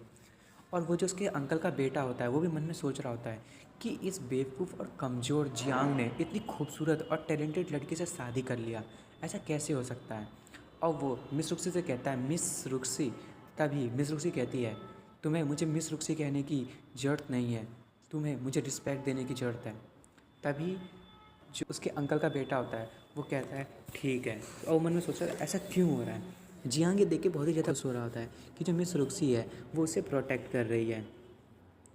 और वो जो उसके अंकल का बेटा होता है वो मिस रुक्सी से कहता है कि मैं मानता हूँ कि अब जो है जियांग वो आपकी फैमिली का हिस्सा है और इसने आपसे शादी कर ली है, पर इसने हमसे बिना पूछे आपसे शादी की है और इसने हमारी फैमिली के जो लॉ हैं उसे तोड़ा है, तो उस हिसाब से इसे पनिशमेंट ज़रूर मिलेगी। जियांग कहता है कि क्या, ढंग से बोलो जो भी बोलना चाहते हो, अगर फैमिली एग्री हो जाए तो कौन इस चीज़ से परेशान होगा कि मुझे पनिशमेंट देना चाहिए कि नहीं। तभी वो जो उसके अंकल का बेटा होता है वो कहता है हाँ बिल्कुल, बात तो सही है। जियांग कहता है अगर मेरे फादर मना कर देंगे तब तो मैं पनिशमेंट के लिए तैयार हूँ, नहीं तो तुम लोग मुझे कभी भी छू भी नहीं सकते। वो जो बुढ़ा अंकल है वो कहता है जियांग हाँ, तुम्हें क्या लगता है तुम अभी भी कुछ कर सकते हो? तुम्हें अब मैं पकड़ के अब तुम्हें मैं इतनी पनिशमेंट दूंगा, तुम हमेशा महसूस करोगे कि अब तुम्हारे साथ कितना बुरा हुआ है। तुम कभी भी दिन के उजाले को नहीं देख पाओगे, हमेशा अंधेरे में बंद रहोगे और मैं तुम्हें कभी भी नहीं छोड़ूंगा। तभी जियांग एकदम गुस्से में कहता है ओए, मुझसे पंगा मत लो, तुम जो हो, तुम्हें क्या लगता है कि तुम मेरे अंकल हो? तुम मेरे अंकल होते हुए भी तुमने हमेशा मेरे साथ बुरा व्यवहार किया। मैं अपने पापा को देखना चाहता हूँ, यदि वो एग्री करेंगे तो फिर ठीक है। तभी वो जो उसका अंकल होता है वो कहता है क्या तुम अपने पापा को फिर से परेशान करना चाहते हो? आज मैं तुम्हें पक्का मार दूंगा। और वो मन में सोच रहा होता है कि ये जो जियांग है वो कब से इतना बड़बोला हो गया। तभी जो मैंसन होते हैं उसके अंदर से कोई लोग बाहर निकलते हैं और वो कहते हैं कि किसने कहा कि हम जो है इस शादी से इनकार कर रहे हैं, हम इस शादी से बहुत ही ज़्यादा खुश हैं। हमें बहुत ही खुशी हुई कि जियांग जो है उसने इतनी अच्छी लड़की से शादी किया है। तभी हमें दिखाया जाता है कि जो वो लोग बाहर निकल रहे थे वो कोई और नहीं, वो जियांग के पापा और उसकी बहन होती है। उसके पापा कहते हैं यानी कि जियांग के कि मुझे अपनी डॉटर इन लॉ को देखने दो, और सभी लोग उन्हें ग्रीट करने लगते हैं। तभी वो बाहर आते हैं और जो जियांग है और मिस रुक्सी वो उन्हें ग्रीट करती है। तभी जो जियांग के पापा हैं वो एकदम जियांग को इग्नोर करते हुए मिस रुक्सी के पास जाते हैं और कहते हैं बहुत ही अच्छा, तुम तो बहुत ही ज़्यादा खूबसूरत और टैलेंटेड हो। जियांग हम तो बहुत ही ज़्यादा लकी है कि तुम उसकी ज़िंदगी में आई। मिस रुक्सी कहती है कि थैंक यू फादर, आपको कॉम्प्लीमेंट के लिए। उसके पापा कहते हैं कि तुम मुझे डैड बोलो, फादर बोलना ये थोड़ा सा अजीब सा लग रहा है। जियांग मन में सोच रहा होता है अरे मैं आपका असली बेटा हूँ। और तभी जो जियांग की बहन है वो जियांग को उसके कॉलर से पकड़ के अपने पास खींच लेती है और कहती है मेरे पास आओ। तभी जो जियांग है वो कहता है कि बहन, उसकी जो बहन है वो कहती है अच्छा, तुम्हें अभी भी पता है कि मैं तुम्हारी बहन हूँ? मुझे तो लगा था कि तुम भूल गए हो। तभी जो जियांग है वो कहता है मैं कैसे आपको भूल सकता हूँ, जैसे ही मैंने सुना कि आप वापस आई हैं कि मैं यहाँ पे वापस आ गया। उसकी जो बहन है वो कहती है मैंने तुम्हें सिर्फ कुछ साल नहीं देखा और तुम इतने ज़्यादा अच्छी बातें करने लगे हो, इसमें कोई शक नहीं है कि तुमने इतनी ज़्यादा खूबसूरत लड़के से शादी किया। तभी उसकी बहन कहती है कि ये मैटर नहीं करता कि जो बुड्ढा है वो तुम्हें क्या पनिशमेंट देगा, जब तक मैं हूँ तुम्हें चिंता लेने की ज़रूरत नहीं है। जियांग कहता है थैंक यू सिस्टर। और उसकी बहन कहती है पर इतनी भी ज़्यादा एक्साइटेड मत हो, जैसे ये चीज़ ओवर होगा मैं तुम्हारी एस पे खूब सारी किक्स मारूंगी। और जियांग ये सुन के कहता है ये अभी भी वही डेविल वुमेन है। और हमें दिखाया जाता है कि जो जियांग का फादर होता है वो मिस युक्सी से बात कर रहा होता है और कहता है कि यदि जियांग की मम्मी ज़िंदा होती तो वो ये देख के बहुत ही ज़्यादा खुश होती और वो भी तुम्हें बहुत ही ज़्यादा रिस्पेक्ट देती। तभी जो जियांग के पापा के जो भाई हैं वो कहते हैं कि मैं मान भी लेता हूँ कि तुमने इनके मैरिज का एक्सेप्ट कर लिया है, पर इसने जो हमारे फार्मूले को चुराया था उसका क्या, इसके चक्कर में हमारी फैमिली को इतनी ज़्यादा प्रॉब्लम का सामना करना पड़ा। और सारे के सारे लोग कहते हैं हाँ हमें भी एक्सप्लेनेशन चाहिए, नहीं तो हम जियांग फैमिली जो है वो आपको इस पद से हटा देंगे। और सारे के सारे रिबेलियन करना स्टार्ट कर देते हैं। और दोस्तों अब मैं इस एपिसोड को आज यहीं ख़त्म कर रहा हूँ। अब अगले एपिसोड में देखेंगे कि जो लोगों ने रिबेलियन कर दिया है अब जियांग उसका कैसे सामना करने वाला है। Thank you for watching friends, और आपको मेरी वीडियो पसंद आई हो तो प्लीज़ मेरी वीडियो को लाइक एंड सब्सक्राइब करना ना भूलें।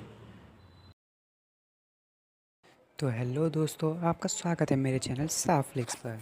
तो जैसा कि हमने पिछले एपिसोड में देखा था कि सभी लोगों ने रिबेलियन कर दिया होता है, अब हमें दिखाया जाता है कि जो जियांग है उसकी बहन कहती है कि आखिर तुम चाहते क्या हो, तुम्हारा सिर्फ एक फार्मूला ही चोरी हुआ है ना, मैं तुम्हें 10 नहीं 100 फार्मूले ला के दूँगी, क्या वो तुम्हारे लिए काफ़ी होगा। तभी वो सारे लोग कहते हैं कि जियांग चांग अब इस जियांग फैमिली का मेंबर नहीं है और तुम भी इस फैमिली के अब मेंबर नहीं हो, तुम्हें इन सब चीज़ों से बाहर रहना चाहिए। और इसने जो हमारी फैमिली का प्रिस्क्रिप्शन चोरी किया था उसके चक्कर में हम लोगों को बहुत ही ज़्यादा लॉस हुआ है और इसने हमारी फैमिली के रूल्स को भी तोड़ा है। तभी जियांग की जो सिस्टर रहती है वो कहती है कि कौन इस चीज़ का केयर करता है, अगर तुमने इसे छुआ तो मैं तुम सबको मार दूंगी। तभी जो उसके अंकल का बेटा होता है वो कहता है कि तो ये जियांग जो है वो कितना बेकार है, ये लड़कियों के पीछे छुप रहा है। तभी जियांग सोच रहा होता है कि ये कितनी ज़्यादा अच्छी है मेरी सिस्टर, मेरे पास कितने सारे लोग हैं मुझे सपोर्ट करने के लिए। तभी जियांग के पापा कहते हैं कि भाई क्या तुम हमारी फैमिली को छोड़ना चाहते हो। तभी जो वो उसके अंकल होते हैं, मतलब जियांग के जो अंकल होते हैं वो कहते हैं नहीं, मैं अपनी फैमिली को कभी भी इग्नोर नहीं करता और नहीं करूँगा, पर तुम्हारे जो बेटे हैं उसने लॉ तोड़ा है और तुम भी फेल हुए हो अपने बेटे को अच्छी चीज़ें सिखाने में, और वो जो क्वालिफाइड भी नहीं है कि वो फैमिली का हेड बन सके। क्यों ना तुम अपने बेटे को हमारे हवाले कर दो और हेड की जो पोजीशन है वो मुझे सौंप दो। और उसके पापा यानी कि जियांग के पापा जो है वो ये सुन के कहते हैं कि क्या तुम रिबेल करने के प्लान में हो। तभी वो जो उसके अंकल है वो कहते हैं हाँ मेरे को अपनी फैमिली को बचाना है, तुमने तो इस फैमिली के लिए कुछ किया भी नहीं है, तुम इस फैमिली के एक दोषी हो, तुमने इस फैमिली को डेंजर में डाला है क्योंकि तुम अपने बच्चे को संभाल के नहीं रख पाए, तुमने अपने बच्चे को बिगाड़ दिया। तभी जो जियांग के पापा होते हैं वो कहते हैं तुम्हारी इतनी हिम्मत, तुमने ऐसा कहा कि मैं जियांग फैमिली के लिए काबिल नहीं हूँ, ये कैसे हो सकता है। कि तभी जो जियांग के अंकल का बेटा होता है वो कहता है कि क्या आपको पता है कि जो जियांग है उसने जो किंग है उससे पंगा ले लिया है मिस रुक्सी से शादी करके। अब जो वो किंग है वो मिस रुक्सी की फैमिली के साथ साथ हमारी फैमिली को भी नहीं छोड़ेगा और हमें अपनी फैमिली को बचाने के लिए जांग फैमिली से हाथ मिलाना पड़ेगा और हमने इस चीज़ की पूरी तैयारी कर ली है। तभी जियांग हंसते हुए कहता है वाह वाह क्या अच्छे कुत्ते हैं, मैंने तो कभी भी नहीं सोचा था कि ये जो डॉग्स हैं वो इतनी अच्छी बातें भी कर पाएंगे और अपने मालिक पे भौंकने लगेंगे। और ये सुन के जो उसके अंकल और उसके अंकल का जो बेटा होता है वो गुस्सा हो रहे होते हैं और जो उसके अंकल होते हैं वो फिर भी कहते हैं कि हमने जांग फैमिली के लिए पार्टनरशिप किया है ताकि हम अपनी जियांग फैमिली को बचा सकें।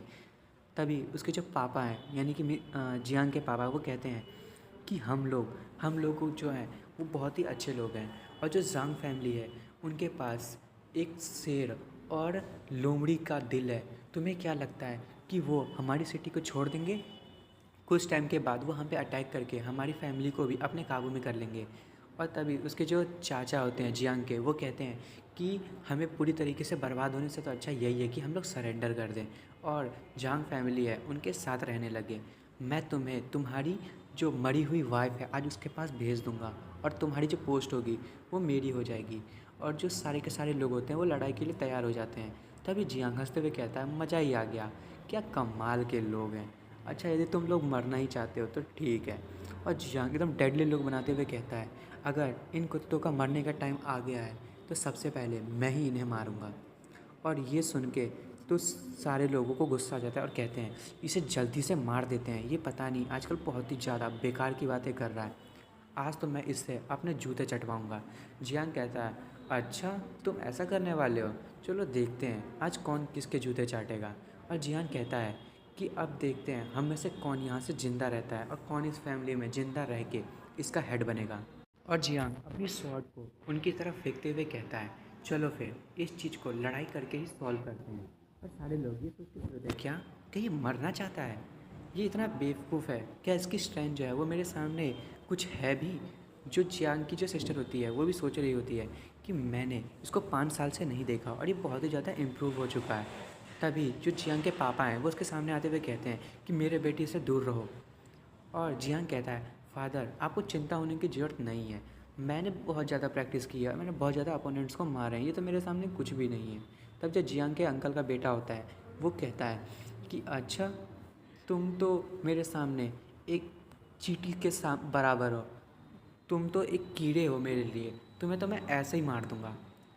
तभी जियांग कहता है अपने फादर और अपनी सिस्टर से कि आप लोगों को चिंता करने की ज़रूरत नहीं है। तभी जियांग के जो पापा होते हैं वो कहते हैं कि मैं थोड़ा सा इंजर्ड हूँ, नहीं तो मैं तुम्हारी मदद कर पाता। और जियांग की सिस्टर कहती है कि भाई यदि तुम्हें ऐसा लगे कि तुम्हें अब मुसीबत होने वाली है तो तुम तुरंत ही मुझे सिग्नल दे देना। और वो लोग जो है वो मतलब जियांग के जो अंकल के बेटे होते हैं उस पर ध्यान नहीं दे रहे होते और उसको ना इग्नोर कर रहे होते हैं। और वो जो उसके अंकल का बेटा होता है वो बहुत ही ज़्यादा गुस्सा हो रहा होता है। तभी जियांग कहता है, ओए कुत्ते भौंकना बंद कर। तभी वो जो उसके अंकल का बेटा होता है जियांग के अंकल का, वो उस पर हमला करने के लिए आगे बढ़ता है, कहता है तुम्हारी इतनी हिम्मत, तुम्हें तो आज मैं मार के रहूँगा। जियांग कहता है ये जो हवा वाला अटैक कर रहा है कितना बेकार है, अरे जल्दी से मेरे पास पहुँचो भी। और सारे लोग खुश हो रहे होते हैं कि आज तो ये पक्का मरेगा, हमारे जो यंग लॉर्ड हैं वो इसको पक्का मार देंगे। जियांग तो इतना ज़्यादा डर गया कि वो हिल भी नहीं पा रहा। और जियांग तुरंत ही अपना स्वॉर्ड निकालता है और उसके भाई जो होता है उसका हाथ काट देता है और ये एकदम दूर जाके गिरता है। उसका भाई मतलब उसके अंकल का जो बेटा है और उसके जो अंकल होते हैं वो उसे पकड़ लेते हैं और कहते हैं, जियांग हान तुम्हारी इतनी हिम्मत। और जो वो उसके अंकल का बेटा होता है वो कहता है कि फादर मैं इसे खुद मारना चाहता हूँ, थोड़ी देर के लिए आप साइड रहें। उसके फादर कहते हैं, बेटा पर उसकी जो स्ट्रेंथ है वो बहुत ही ज़्यादा है और तुम ऑलरेडी इंजर्ड हो चुके हो, तुम लड़ाई नहीं कर सकते। वो खड़ा फिर भी खड़ा होता है और कहता है कि नहीं मैं इसे मार के रहूँगा। और वो अपने भाले को आगे बढ़ाते हुए कहता है, आज मैं इसे अपने एक हाथ से ही मार दूँगा। जियांग कहता है, मैंने तुम्हें एक चांस दिया था कि तुम यहाँ से जा सको, पर अब मुझे दोषी मत ठहराना। तभी जियांग अपनी एक अटैक करता है और उसका गर्दन उड़ा देता है।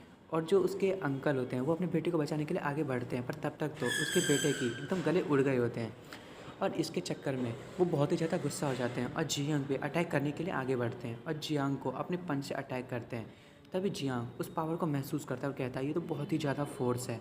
और जियांग एकदम ज़मीन पे आके गिरता है और मिस रुक्सी और जो जियांग की जो सिस्टर है वो बहुत ही ज़्यादा डर जाती हैं। और जो उसकी मतलब जियांग की जो बहन है वो उसके पास जाती है और कहती है, क्या तुम ठीक हो, क्या तुम मरे तो नहीं। जियांग खड़ा होते हुए कहता है, अरे यार तुम तो मेरे को ज़िंदा ही मार रही हो। और मिस रुक्सी जो है वो थोड़ी सी गुस्सा हो रही होती है कि मुझे वहाँ पे होना चाहिए था। तभी हमें उसके अंकल को दिखाया जाता है जियांग के, वो कहता है कि तुमने उसे मार दिया, मेरे बेटे को मार दिया, आज मैं तुम्हें ज़िंदा नहीं छोड़ूंगा। और वो अपने सभी लोगों को कहता है, जाओ इन सबको मार दो, जो भी इसे मारेगा मैं उसे 10,000 सोने के सिक्के दूंगा। और तभी सारे के सारे लोग जियांग को मारने के लिए आगे बढ़ते हैं और जियांग की जो सिस्टर है वो कहती है, जो भी हमें बिट्रे करने की कोशिश करेगा उन सबको यहाँ पे मैं ज़िंदा मार दूंगी। और तभी जियांग जो है वो अपने ड्रैगन वाली फॉर्म में आता है और अपनी पूंछ का इस्तेमाल करते हुए एक आदमी के पेट में डाल देता है। और फिर हमें दिखाया जाता है जो जियांग है वो ड्रैगन वाली फॉर्म में चेंज हो गया होता है। उसके पापा ये देख के शॉक हो गए होते हैं। तभी कहता है जियांग कि और कोई आगे आने वाला है, और सभी लोग जियांग को ऐसे देख के शॉक हो जाते हैं और कहते हैं ये तो ड्रैगन ब्लड लाइन है, मेरे को तो लगा था ये सिर्फ एक मिथ है।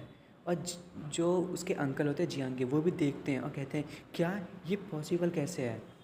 और जो जियांग की जो बहन है वो बहुत ही ज़्यादा खुश हो रही होती है, और मिस रुक्सी भी।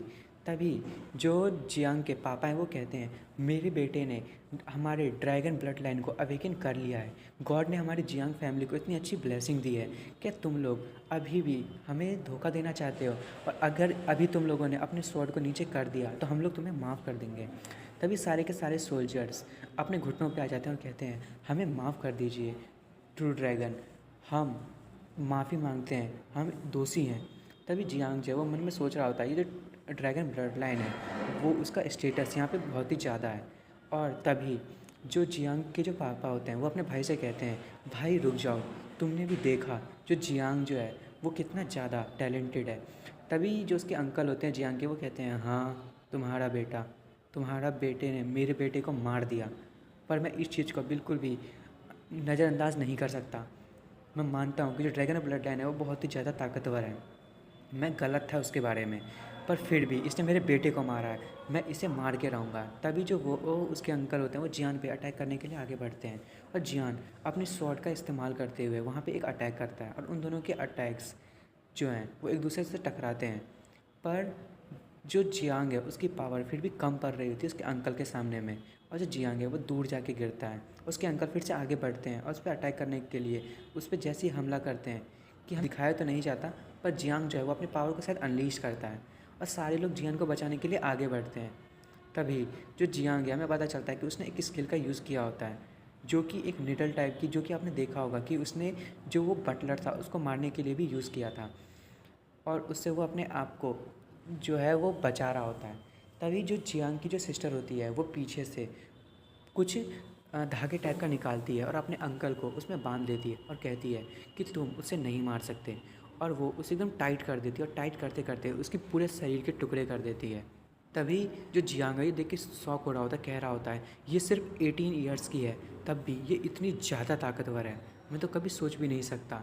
तभी जो उसकी बहन होती है वो जियांग के पास आती है और वो कहती है क्या तुम ठीक हो? और मिस रुक्सी ये देख के बहुत ही ज़्यादा गुस्सा हो रही होती है। तो दोस्तों अब इसके आगे का एपिसोड हम अब अगले दिन देखेंगे और देखेंगे कि अब क्या होने वाला है जियांग के साथ। Thank you for watching friends, और आपको मेरी वीडियो पसंद आई हो तो प्लीज़ मेरी वीडियो को लाइक एंड सब्सक्राइब करना ना भूलें। तो हेलो दोस्तों, आपका फिर से स्वागत है मेरे चैनल साफ्लिक्स पर। जैसा कि हमने पिछले एपिसोड में देखा था कि जो जियांग और जियांग की सिस्टर है वो मिलके उसके अंकल को मार देते हैं। अब इस एपिसोड में दिखाया जाता है कि जो जियांग है उसके पापा जियांग से कहते हैं कि मैं चाहता हूँ कि मैं तुम्हारे अंकल को रिस्पेक्टफुली दफना सकूँ, और वो कहते हैं कि जो तुम्हारे ग्रैंडफादर थे उनके सिर्फ हम ही 2 बेटे थे। ये जो था वो हमेशा मेरे खिलाफ़ ग्रज रखता था, पर ये अपने आप को सभी के सामने प्रूव करना चाहता था। ये जियांग फैमिली के लिए फिर भी बहुत ज़्यादा लॉयल था, जबकि मुझे यहाँ का लीडर बनाया गया था। तभी जियांग कहता है मैं समझ सकता हूँ, मैंने भी ये महसूस किया था कि अंकल का जो किलिंग इंटेंट है वो थोड़ा सा कमज़ोर है और वो मुझे पूरी तरीके से नहीं मारना चाहते थे। तभी जियांग मन में सोच रहा होता है कि जो अंकल हैं वो भले ही अपनी फैमिली के लिए लॉयल थे, उन्हें अपने बेटे को कुछ सिखाना चाहिए था, बस इनकी एक ही दिक्कत थी कि वो जो है वो नैरो माइंडेड थे। तभी जो जियांग की बहन है उसे अपनी तरफ खींच लेती है और जियांग कहता है अब मैं बच्चा नहीं हूँ, मुझे ऐसे क्यों खींच रही हो आप? उसकी बहन कहती है कि तुम बड़े तो हो गए हो, तुम्हारे तो एब्स भी निकल आए हैं। जियांग कहता है मुझे छुओ मत। अब मिस रुक्सी ये देख के बहुत ज़्यादा गुस्सा हो रही होती है। तभी जियांग के पापा कहते हैं रुक्सी मुझे तुमसे कुछ बात करनी है। फिर वो कहते हैं कि रुक्सी मुझे कोई प्रॉब्लम नहीं है कि जो जियांग चांग है वो तुम्हारी फैमिली को ज्वाइन कर ले, पर जैसा कि तुमने देखा कि मेरे बेटे ने हमारे ट्रू ड्रैगन ब्लड लाइन को अवेकिन कर लिया है, इसलिए हम उसको इतनी आसानी से नहीं जाने दे सकते। मिस रुक्सी कहती है कि मैं समझ सकती हूँ, मैं वापस जाऊँगी और अपने फादर से कहूँगी कि वापस से हम लोगों की शादी की जाए। तभी जियांग के पापा कहते हैं नहीं नहीं वो तो ठीक है, तुम शायद कुछ गलत समझ रही हो, मुझे उस चीज़ से कोई मतलब नहीं है। तभी मिस रुक्सी कहती है तो आप क्या कहना चाहते हैं? जियांग के पापा कहते हैं कि मेरा मतलब है कि तुम जो तुम और जियान दोनों मिलके मुझे 2 पोते दे दो। एक पोता तुम्हारी फैमिली का सरनेम रखेगा और एक पोता मेरी फैमिली का सरनेम रखेगा, और इससे तुम्हारी प्रॉमिस भी पूरी हो जाएगी। ये मिस रुक्सी सोच के बहुत ज़्यादा शर्माना शुरू कर देती है। तभी वो सोच रही होती है और जियांग के पापा हैं उससे कहती है कि पर जो मेरा सबसे बड़ा बेटा होगा उसका जो नाम होगा वो हमारी फैमिली पे होगा, ना कि आपकी फैमिली पे। तभी जियांग के पापा कहते हैं ठीक है मुझे मंजूर है, वैसे भी मेरी डॉटर इन लॉ इतनी अच्छी है, उसके लिए मैं इतना तो कर ही सकता हूँ। और यदि अभी जियांग की मम्मी होती तो वो भी बहुत ज़्यादा खुश होती। जियांग वहाँ पे आते हुए कहता है कि फ़ादर आपको परेशान होने की ज़रूरत नहीं है, मैं बहुत ज़्यादा मेहनत करूँगा और मैं 2 की जगह पे आपको 3 पोते दूँगा। और जियांग मिस रुक्सी का हाथ पकड़ते हुए कहता है कि ये हमारे मतलब मेरे डैड की विश है और हमें इसे पूरा करना चाहिए। और जियांग के पापा भी उसे थम्स अप करते हैं और बहुत खुश हो रहे होते हैं। तभी मिस रुक्सी कहती है कि ये बातें बंद करो और चलो, हमें वापस जाने की ज़रूरत है। जियान मन में सोच रहा होता है कि मैं तो अपने गोल के बहुत ही ज़्यादा पास आ गया हूँ, और अपने पापा को पीछे से थम्स अप करने लगता है। और फिर हमें दिखाया जाता है कि जियांग की जो बहन है वो वहाँ आती है और अपने पापा से कहती है कि फ़ादर आप बहुत देर से बाहर हैं, आपको पॉइजन दिया गया है, आपको वापस से अंदर जाके रेस्ट करना चाहिए।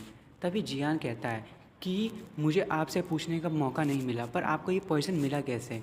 जियांग के पापा कहते हैं जब तुम फैमिली से भाग गए थे तो मैं तुम्हें ढूंढने के लिए गया था, तभी मुझ पे एक वाइपर नाम के जो शिकारी है उसने अटैक कर दिया था, जो कि ब्लैक विंड फोर्ट का लीडर है। उसने मुझे ज़्यादा डैमेज तो नहीं दिया, पर उसके पॉइजन से मैं इंजर्ड हो गया। वो तो शुक्र था कि मैं वहाँ से भाग के आ पाया, नहीं तो मैं वहाँ पे मर चुका होता। जियांग एकदम गुस्से में कहता है ये फिर से ब्लैक विंड फोर्ट, मैं इन्हें छोड़ूंगा नहीं। तभी जियांग के पापा कहते हैं कि परेशान होने वाली ज़रूरत नहीं है, गुस्सा मत हो। वैसे भी तुम जानते हो कि जो बैंडिट्स हैं अब उनकी तादाद 10,000 से ज़्यादा बढ़ चुकी है, और हमने अभी उनसे पंगा लिया तो ये हमारे लिए ही प्रॉब्लम होगा। तभी जियांग अपने फादर से कहता है कि आपको चिंता करने की ज़रूरत नहीं है, मैं ब्लैक विंड विलेज में सभी को जानता हूँ, वो आज नहीं तो कल मारे ही जाएंगे। और रही बात उन 9 ब्रदर्स की, उनमें से मैंने 3 को तो ऐसे ही मार दिया है, बेचारे 6 बचे हैं। तभी उसके जो पापा हैं वो कहते हैं क्या सच में। जियांग कहता है हाँ मैंने उन्हें मार दिया। तभी उसके पापा सोच रहे होते हैं कि मेरा जो बेटा है वो इतना ज़्यादा ताकतवर कब हो गया।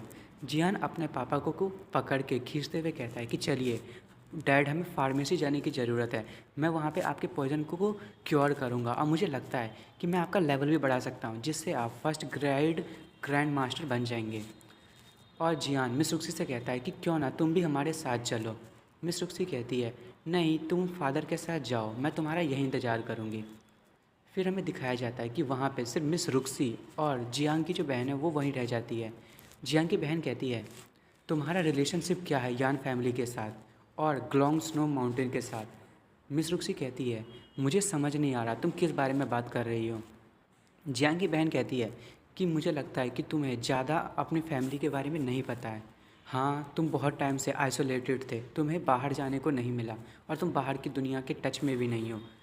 और वो एकदम एटीट्यूड वाले शक्ल बनाते हुए कहती है कि जो यान फैमिली है वो तुम जैसी एक बहुत ही अच्छी डिसेंडेंट को जाने नहीं देंगे, और तुम जो हो वो उनकी फैमिली की हार्ट हो। यदि वो तुम्हें ढूंढने के लिए आए तो मुझे लगता है कि इस चक्कर में मेरा भाई भी खतरे में आ जाएगा, और यदि तुम्हारे चक्कर में मेरे भाई को कुछ हुआ तो मैं तुमसे वादा करती हूँ कि तुम कहीं स्नो माउंटेन में भी छुप जाओ या दुनिया के किसी भी कोने में चली जाओ, मैं तुम्हें ढूंढ के वहाँ आके मार दूँगी। तभी मिस रुक्सी कहती है कि जियांग चांग मेरा हस्बैंड है, मैं उसे कभी भी कोई भी दिक्कत नहीं होने दूँगी, तुम्हें चिंता करने की ज़रूरत नहीं है। जियांग की बहन कहती है कि मैं भी यही होप करती हूँ कि तुम अपनी प्रॉमिस को पूरा करो, मुझे डर है कि तुम इस प्रॉमिस को पूरा कर भी पाओगी कि नहीं। तुम अभी अपनी फैमिली की बारे में नहीं जानते, और ये वर्ल्ड जो है वो बहुत ही ज़्यादा बुरी है, इसलिए तुम्हें सावधान रहने की ज़रूरत है। तभी मिस रुक्सी जियांग की बहन से कहती है कि आप इतनी श्योर क्यों हो, क्या आप किसी अच्छे हाथ में हो, क्या आप कुछ अच्छे लोगों के साथ काम कर रही हो। और वो वहाँ से मुड़ जाती है और बाहर चली जाती है। तभी जो जियांग की बहन है वो अपने नौकर को सिग्नल देती है, और उसका जो नौकर है वो वहाँ आ जाता है और वो कहता है कि योर हाइनेस, जो एम्परर है वो आपको 3 दिनों में वहाँ पे पहुँचने के लिए कहा है, क्योंकि बॉर्डर पे बहुत सारी प्रॉब्लम्स हो गई है। और वो जो जियांग की बहन है वो कहती है ठीक है, और कुछ? तभी जो उसका नौकर होता है या फिर जो भी उसको डिलीवर करने आया होता है इन्फॉर्मेशन, वो कहता है कि हमें योर हाइनेस को बता देना चाहिए कि तुम्हारे ब्रदर के पास ट्रू ड्रैगन की ब्लड लाइन है और उसने उसे अवेकन कर लिया है, और वो यदि एम्पायर में ट्रेन करेगा तो वो उसके लिए बहुत ज़्यादा अच्छा होगा।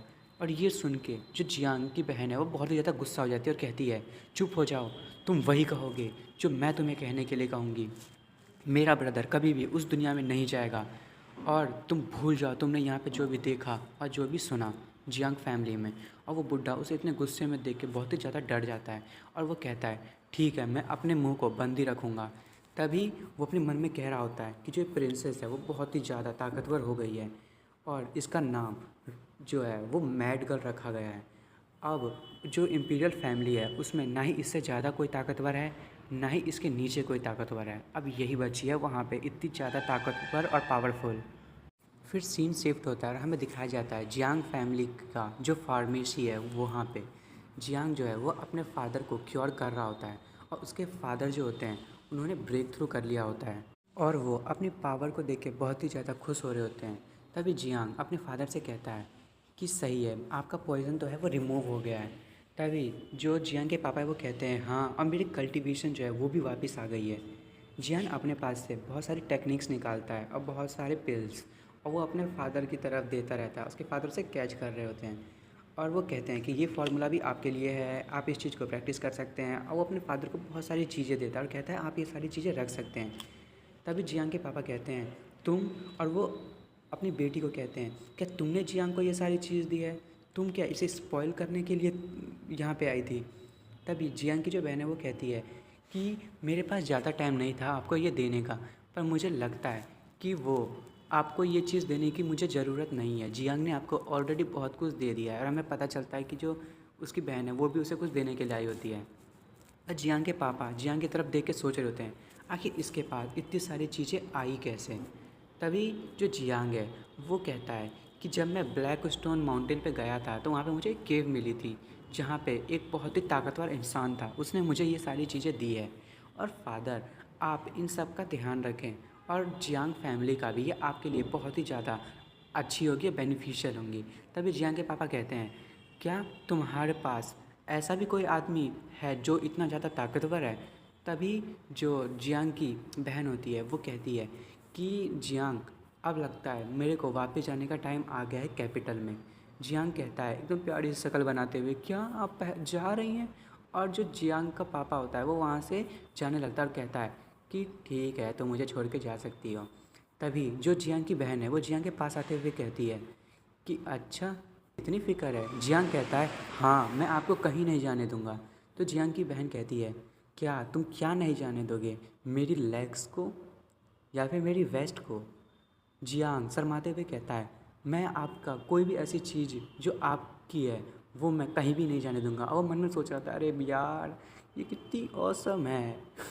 तभी जियांग प्यारी सी शक्ल बनाया हुआ होता है। उसकी बहन कहती है तो क्या तुम अपनी बहन को खुश नहीं करना चाहते हो? और वो कहता है हाँ हाँ मैं करना चाहता हूँ। जियांग की बहन कहती है कि चिंता मत करो, मैं तुमसे वापस मिलने के लिए ज़रूर आऊँगी। और जियांग जो है ये सुन के थोड़ा सा सैड हो जाता है और वो अपने मन में कह रहा होता है कि मेरी जो चाइल्डहुड स्वीट हार्ट है, बचपन की जो मेरी स्वीट हार्ट है वो बहुत ही ज़्यादा टेरिबल है। और जियांग की जो बहन होती है वो वहाँ से चली जाती है। तो दोस्तों आज का एपिसोड मैं यहीं पे ख़त्म कर रहा हूँ, अब देखेंगे आगे। और आपको मेरी वीडियो पसंद आई हो तो प्लीज़ मेरी वीडियो को लाइक एंड सब्सक्राइब करना ना भूलें। Thank you for watching friends. तो हेलो दोस्तों, आपका फिर से स्वागत है मेरे चैनल साफ लिक्स पर। और प्लीज़ आपको मेरी वीडियो पसंद आए तो मेरी वीडियो को लाइक एंड सब्सक्राइब करना ना भूलें। जैसा कि हमने पिछले एपिसोड में देखा था कि जो जियांग है उसकी बहन वापस जा रही होती है और वो वहाँ से कूदते हुए एक पेड़ पे जाती है, और जो उसके साथ जो उसका नौकर होता है वो कहता है मिस हमारे जाने का टाइम हो गया। और वो कहती है ठीक है, और वो मन में कह रही होती है कि जो मेरी दुनिया है वो अकेलेपन से भरी हुई है और मेरे भाई मैं नहीं चाहती कि तुम उस दुनिया में आओ।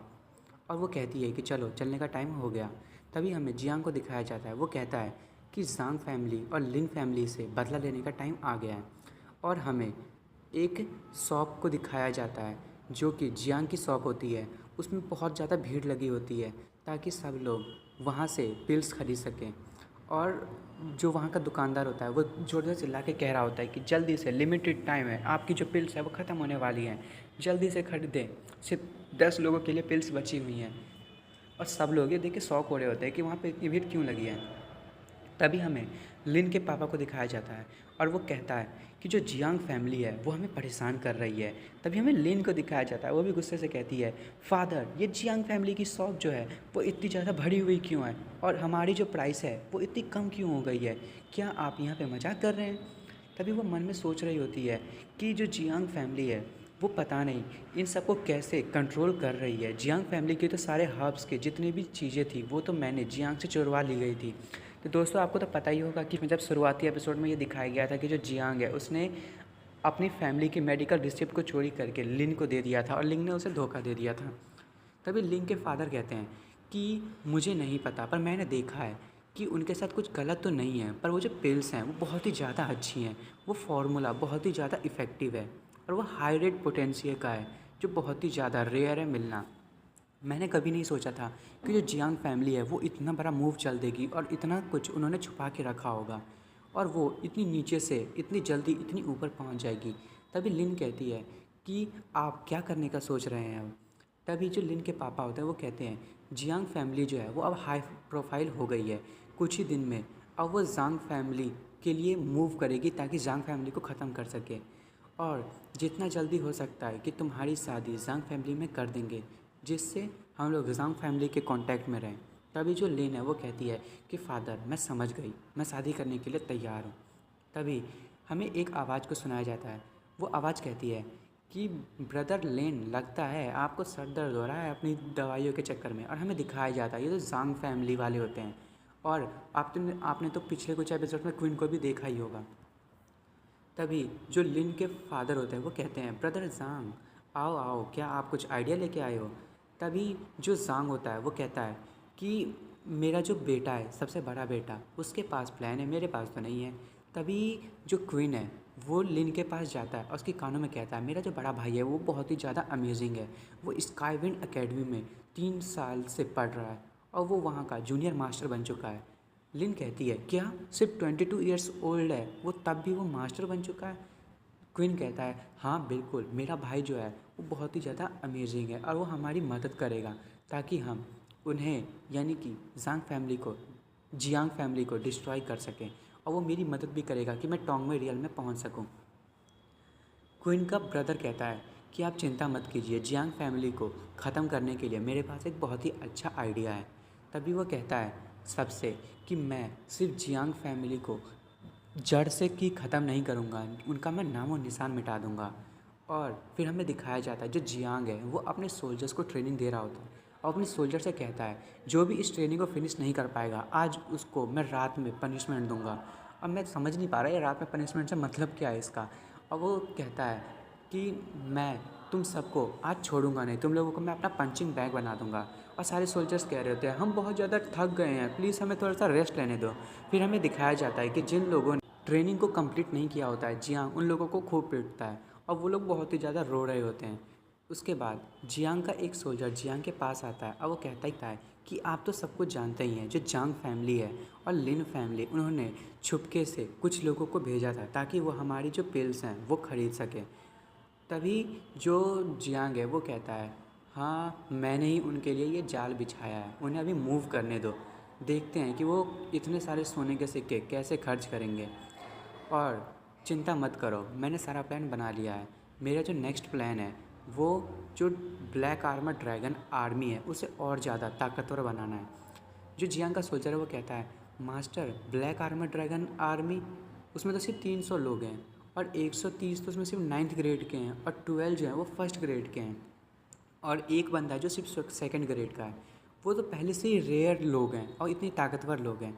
जियांग कहता है कि मैंने उन पे 70,000 सोने के सिक्के एक ही महीने में खर्च कर दिए हैं, मुझे उन्हें और ज़्यादा ताकतवर बनाने की ज़रूरत है। मैं चाहता हूँ कि वो सारे के सारे 9th ग्रेड पे पहुँच जाएँ, नहीं तो वो मेरे लिए यूज़लेस होंगे।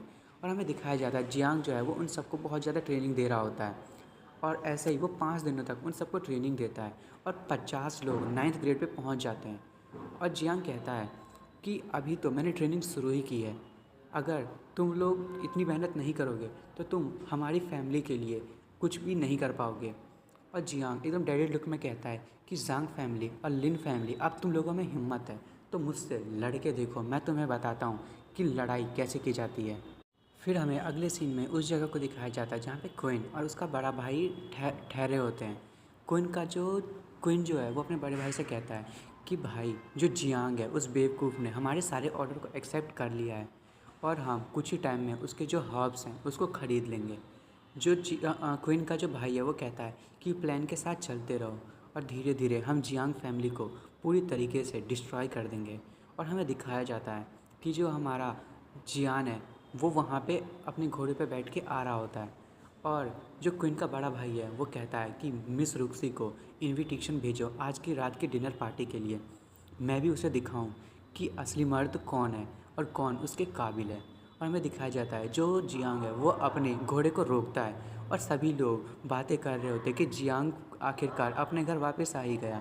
उसने इतनी खूबसूरत बीवी से शादी किया, यानी कि औरत से शादी किया, पर बेचारा अभी तक उसके साथ सो नहीं पाया।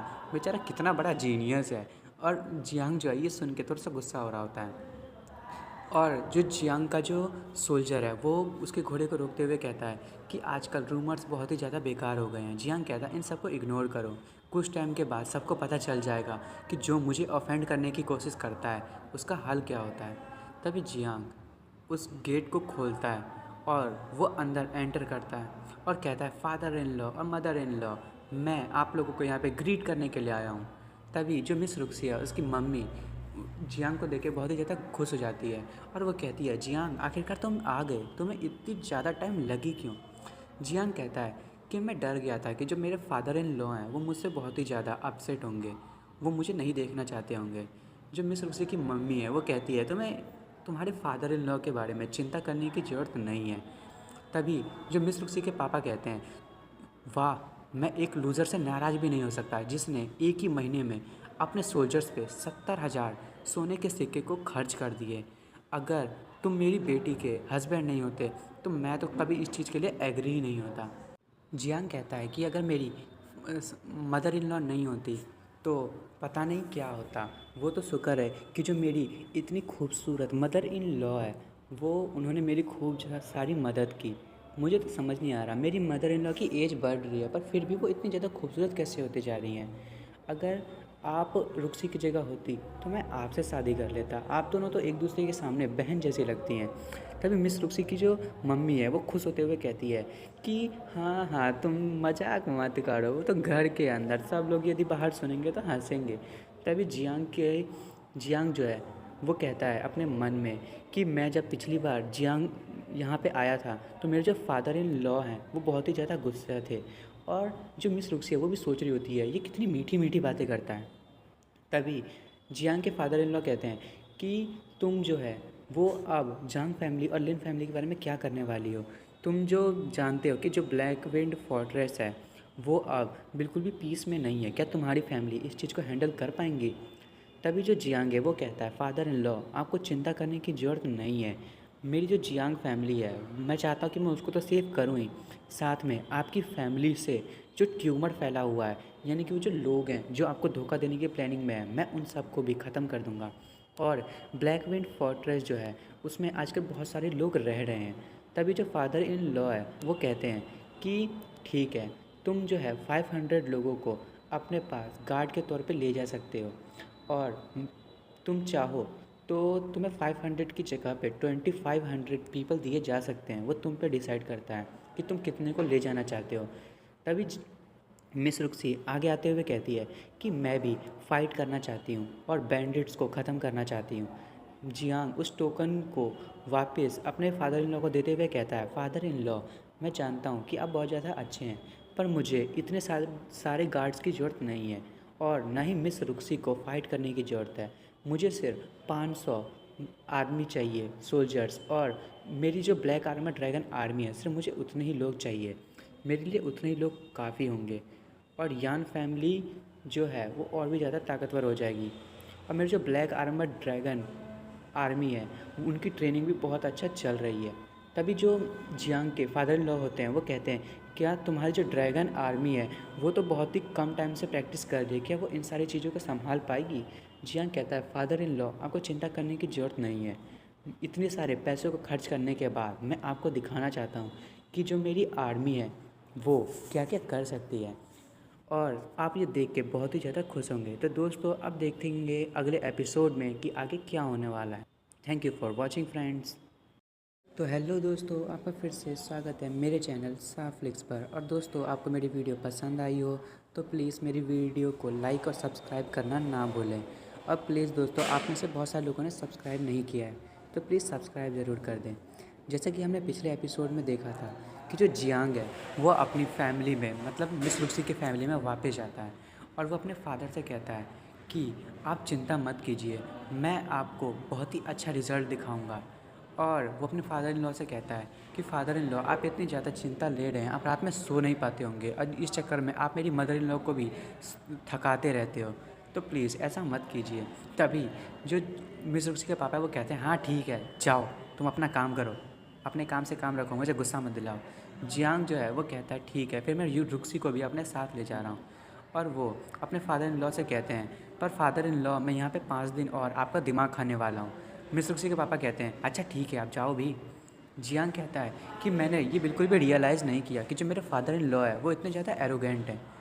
मिस रुक्सी कहती है कि तुम मुझसे क्या चाहते हो? जियांग कहता है कि मुझे तुमसे एक बच्चा चाहिए।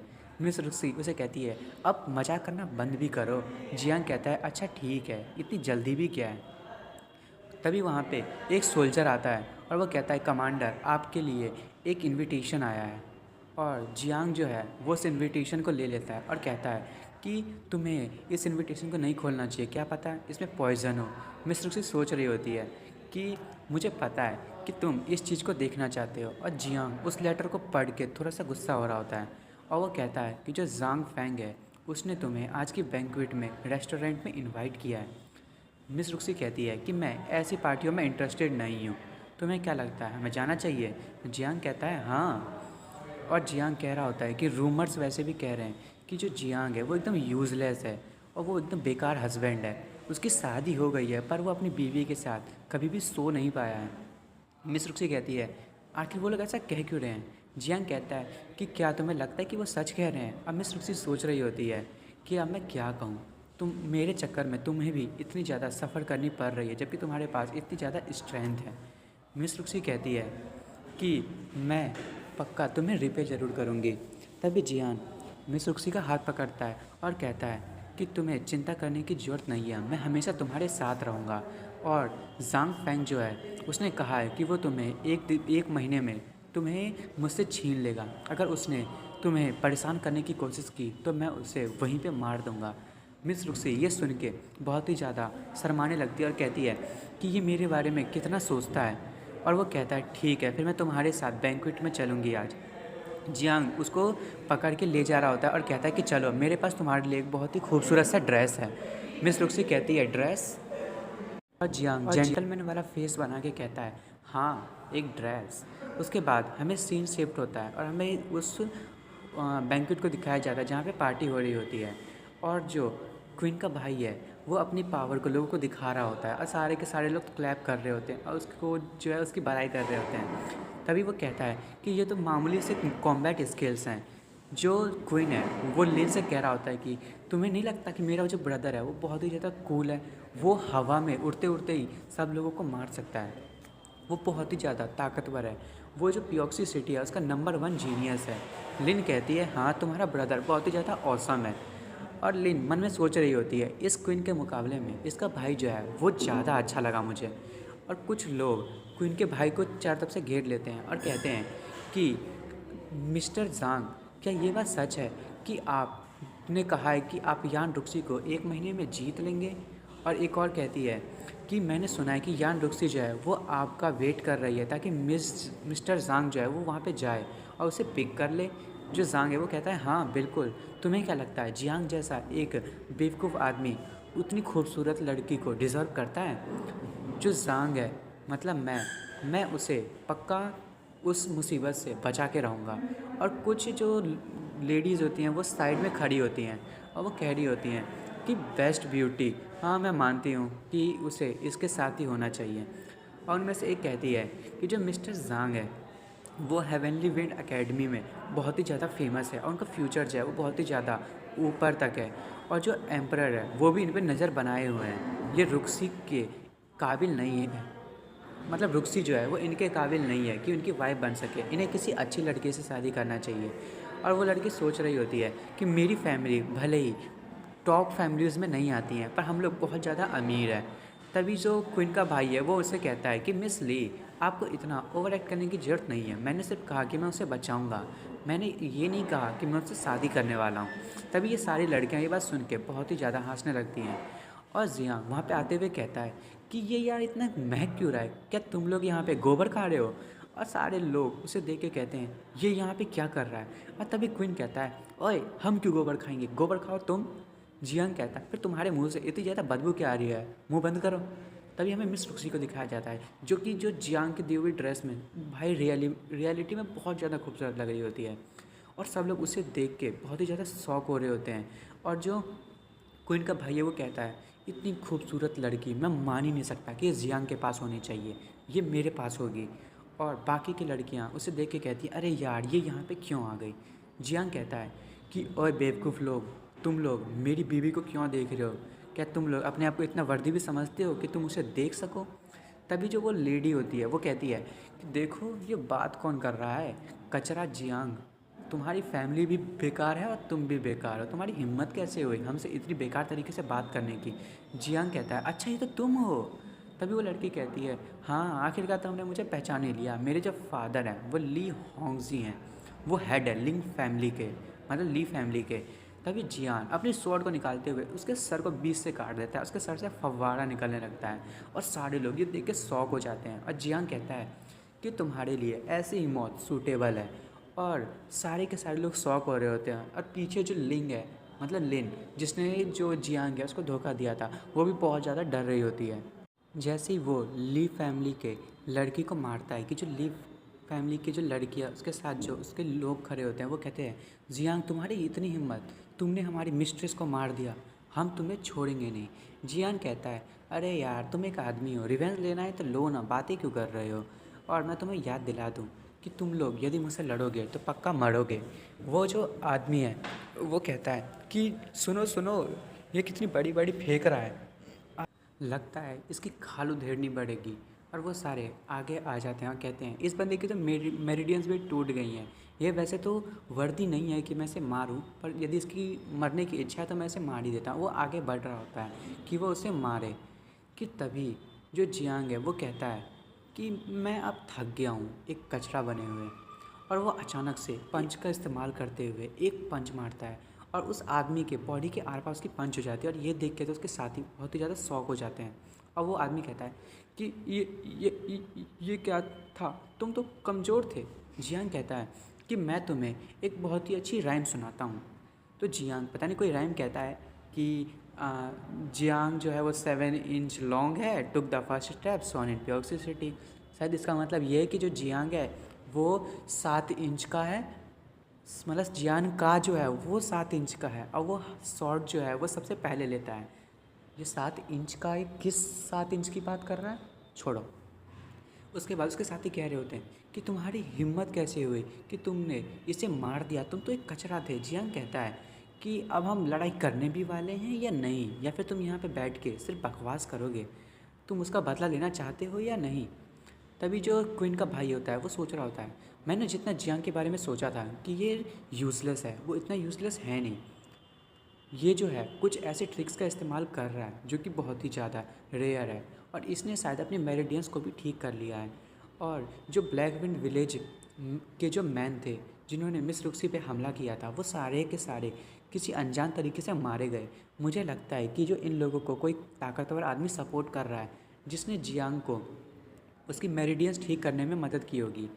और वो मिस रुक्सी से कहता है कि रुक्सी हमें लगता है कि हमारे बीच में कोई मिसअंडरस्टैंडिंग हो गई है, आपको नहीं लगता कि आपको अपने हस्बैंड को इस पार्टी को बर्बाद करने से रोकना चाहिए? रुक्सी कहती है मेरा जो हस्बैंड है उसके ये करने के अपने रीज़न्स हैं। जियांग मन में सोच रहा होता है कि जो मेरी वाइफ है वो बहुत ही ज़्यादा मुझसे प्यार करती है। वो जानती है कि मैं कभी भी कुछ ऐसा नहीं करूँगा जो कि गलत होगा। और क्वीन का भाई कहता है, तुम बिच, जैसे ही मैं पूरी यान फैमिली को डिस्ट्रॉय कर दूंगा, तुम्हें मैं अपने जूते चटवाऊंगा।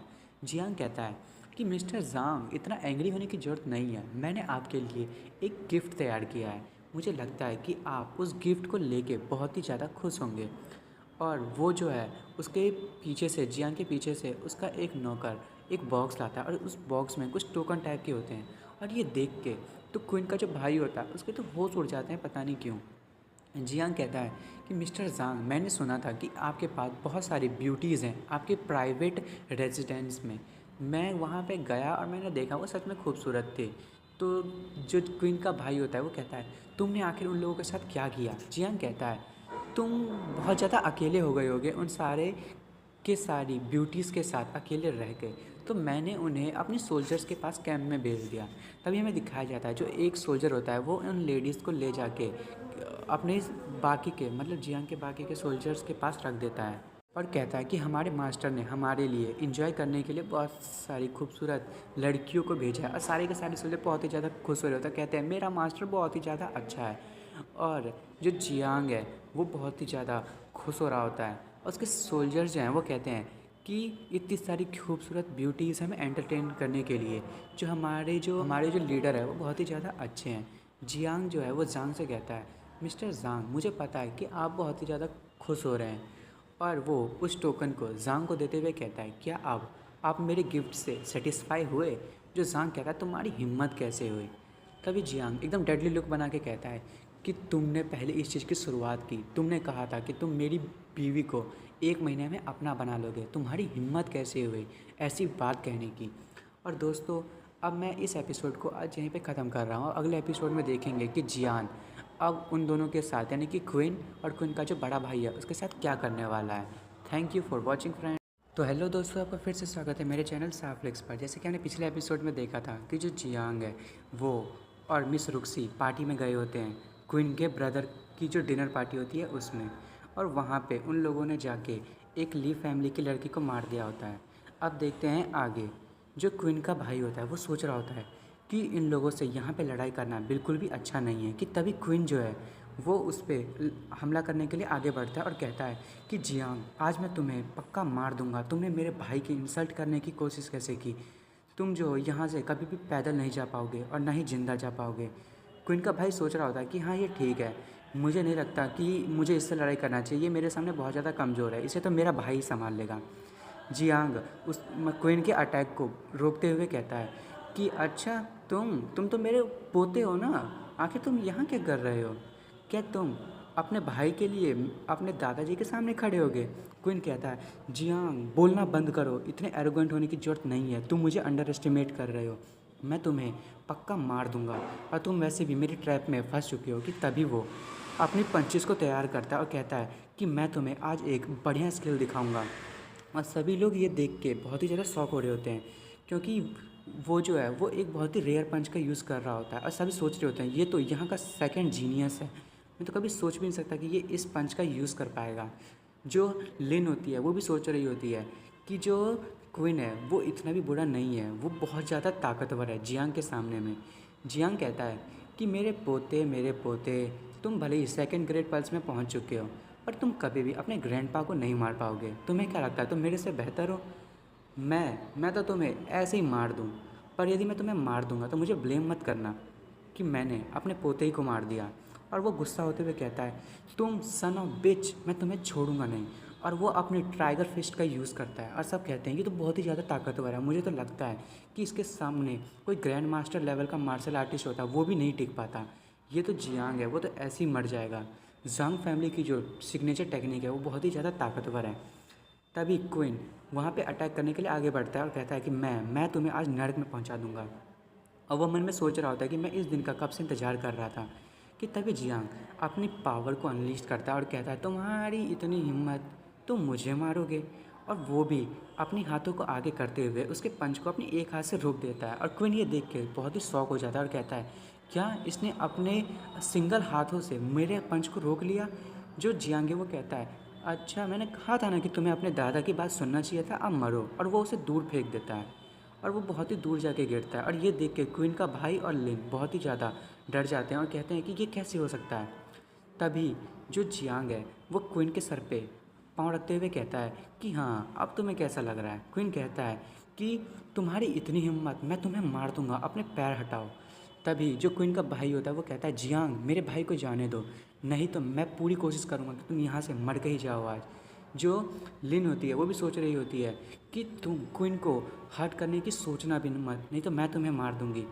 और जो क्वीन है वो भी कह रहा होता है कि तुम्हारी हिम्मत है तो तुम मुझे मार के दिखाओ, मेरे भाई और जो मेरे बाप हैं वो तुम्हें पक्का मार देंगे। जियांग कहता है कि अच्छा, देखते हैं मुझे कौन स्टॉप करता है। और वो अपनी लात का इस्तेमाल करते हुए उसके सर का चीथड़ा उड़ा देता है। और ये देख के तो लिन और जो क्वीन का भाई होता है वो बहुत ही ज़्यादा गुस्सा हो जाते हैं। अब क्वीन का भाई एकदम गुस्सा होते हुए कहता है तुम्हारी इतनी हिम्मत, तुमने मेरे भाई को मार दिया। और ये देख के लिन जो है वो बहुत ही ज़्यादा शौक में आ जाती है। तभी जो क्वीन का बड़ा भाई होता है वो कहता है तुम्हारी इतनी हिम्मत। और लिन भी गुस्सा होते हुए कहती है तुमने उसे मार दिया, तुम्हारी हिम्मत कैसे हुई उसे मारने की। और जो लिन है वो जियांग को थप्पड़ मारने के लिए आगे बढ़ती है और वो कहती है कि तुम्हें मैं जिंदा नहीं छोड़ूंगी। और जैसे ही वो जियांग को थप्पड़ मारने वाली होती है कि जो मिस रुक्सी है वो वहाँ आ जाती है और लिन को एक घुमा के थप्पड़ मारती है। लिन पीछे गिर जाती है और मिस रुक्सी कहती है कि वो मेरा हस्बैंड है, तुम्हारी हिम्मत कैसी है उसे टच करने की, पहले मुझसे पूछो। जो लिन होती है वो कहती है रुक्सी, तुम भले ही सिटी लॉर्ड की डॉटर हो पर क्या तुम अपने हस्बैंड को किसी को भी मारने दोगी। जो मिस रुक्सी है वो कहती है कि मैं यहाँ पे बात नहीं कर रही क्योंकि मैं सिटी लॉर्ड की डॉटर हूँ, मैं यहाँ पे जियांग की वाइफ बन के आई हूँ और जो भी उसे मारना चाहता है तो आ जाओ, मैं तुम्हारा इंतज़ार कर रही हूँ। लिन कहती है कि ये तो 7th ग्रेड पे है, मुझे इससे लड़ाई बिल्कुल भी नहीं करना चाहिए। जियांग कहता है कि तुम बहुत ही ज़्यादा अच्छी होती जा रही हो मिस रुक्सी, तुम मेरी वाइफ होने के बिल्कुल लायक हो। और तभी जियांग बहुत ही ज़्यादा खुश हो रहा होता है और क्वीन का भाई अपनी पावर को अनलीश करते हुए कहता है कि तुम आज यहाँ से ज़िंदा वापस नहीं जाओगे, मेरी स्ट्रेंथ के सामने तुम पक्का मरोगे, आज मैं तुम्हें यहाँ से बिल्कुल भी ज़िंदा नहीं जाने दूंगा। और वो अपनी पावर को पूरी तरीके से अनलीश करता है और सारे के सारे लोग उस पावर को बिल्कुल भी सामना नहीं कर पा रहे होते। वो कहते हैं ये तो बहुत ही ज़्यादा टेरिबल पावर है, ये तो बहुत ही ज़्यादा ताकतवर है, इसीलिए शायद इसे यहाँ का सबसे नंबर 1 जीनियस कहा जाता है, हम लोग तो उसके सामने कभी भी सर्वाइव भी नहीं कर पाएंगे और ना ही जियांग कहता है कि तुम 22 साल के हो और अभी तक सिर्फ जूनियर मास्टर बने हो और तुम अपने आप को यहाँ का सबसे टैलेंटेड आदमी समझते हो, तुम्हें क्या लगता है कि तुम मेरे सामने टिक भी पाओगे। मैं तुमसे ज़्यादा भी ताकतवर हूँ और मैंने तुमसे ज़्यादा ताकतवर लोगों को मारा भी है।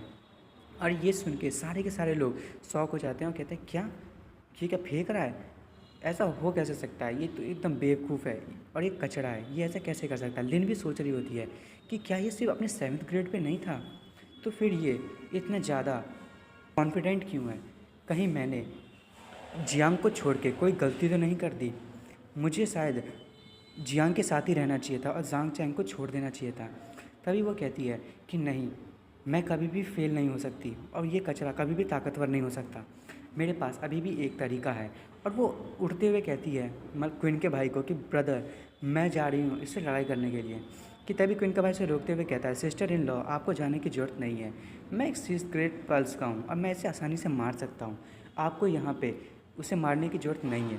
तभी जो लिन है वो उसके कपड़ों में लिपटते हुए कहती है कि मुझे अपने आप से नफ़रत हो गई है क्योंकि मैं अपने क्वीन का बदला नहीं ले पा रही हूँ। बिग ब्रदर प्लीज़ आप उसका बदला ज़रूर लें और इस जियांग को मार दें। तभी जो क्वीन है वो कहता है क्वीन का भाई जो है वो कहता है कि आपको चिंता करने की ज़रूरत नहीं है, वो मेरा भाई था, मैं अपना बदला ज़रूर लूँगा। जियांग कहता है अरे तुम लोग कितने बेकार हो, अभी तक तुम्हारे भाई के जो ब्लड है वो भी ठंडी नहीं हुई है और तुम लोग एक दूसरे में अफेयर चलाना स्टार्ट कर दिए, ये तो कितनी शर्म की बात है। क्या तुम्हें शर्मिंदगी महसूस नहीं हो रही है कि तुम अपनी डॉटर इन लॉ के साथ यहाँ पे क्या चीज़ें कर रहे हो। क्वीन का भाई गुस्सा होते हुए कहता है कि यहाँ पे इतनी बेकार की बातें करने का कोई मतलब नहीं बनता, वो मेरी सिस्टर इन लॉ है, तुम ऐसा सोचना भी मत कि मैं ऐसा कभी कुछ करूँगा। और वो जियांग पे हमला करते हुए कहता है कि मैं तुम्हें दिखाऊंगा असली टाइगर पंच कैसा होता है। और जियान भी उस पर अपने पंच से अटैक करना शुरू करता है और सोच रहा होता है कि मैं भी तो देखूं कि तुम कितने ज़्यादा ताकतवर हो, क्या तुम मेरे पंच का सामना कर पाओगे। और उन दोनों की पंचेस टकराते हैं और जियांग दीवार में जाके टकरा जाता है। और क्वीन का भाई खुश हो रहा होता है, वो कहता है हाँ तुम्हारी इतनी हिम्मत, तुम 6th ग्रेड के ग्रैंड मास्टर से लड़ रहे थे, आज तो तुम्हारी चित्रें उड़ेंगे ही। जो जियांग है वो कहता है क्या तुम बेकार की फेंके जा रहे हो, क्या तुम्हारे पास इतनी ही ताकत है? मेरे को तो ऐसा लग रहा है कि मैं यहाँ पे से मसाज करवाने आया हूँ। वैसे मैं अपना एक मसाज पार्लर खोलने का सोच रहा था, क्या तुम वहाँ पे आके मसाज करना शुरू करना चाहोगे? जो क्वीन का भाई होता है वो बहुत ही ज़्यादा गुस्सा हो जाता है, वो कहता है मैं देखता हूँ कि तुम मेरी कितनी ज़्यादा पंचेस को ब्लॉक कर पाते हो।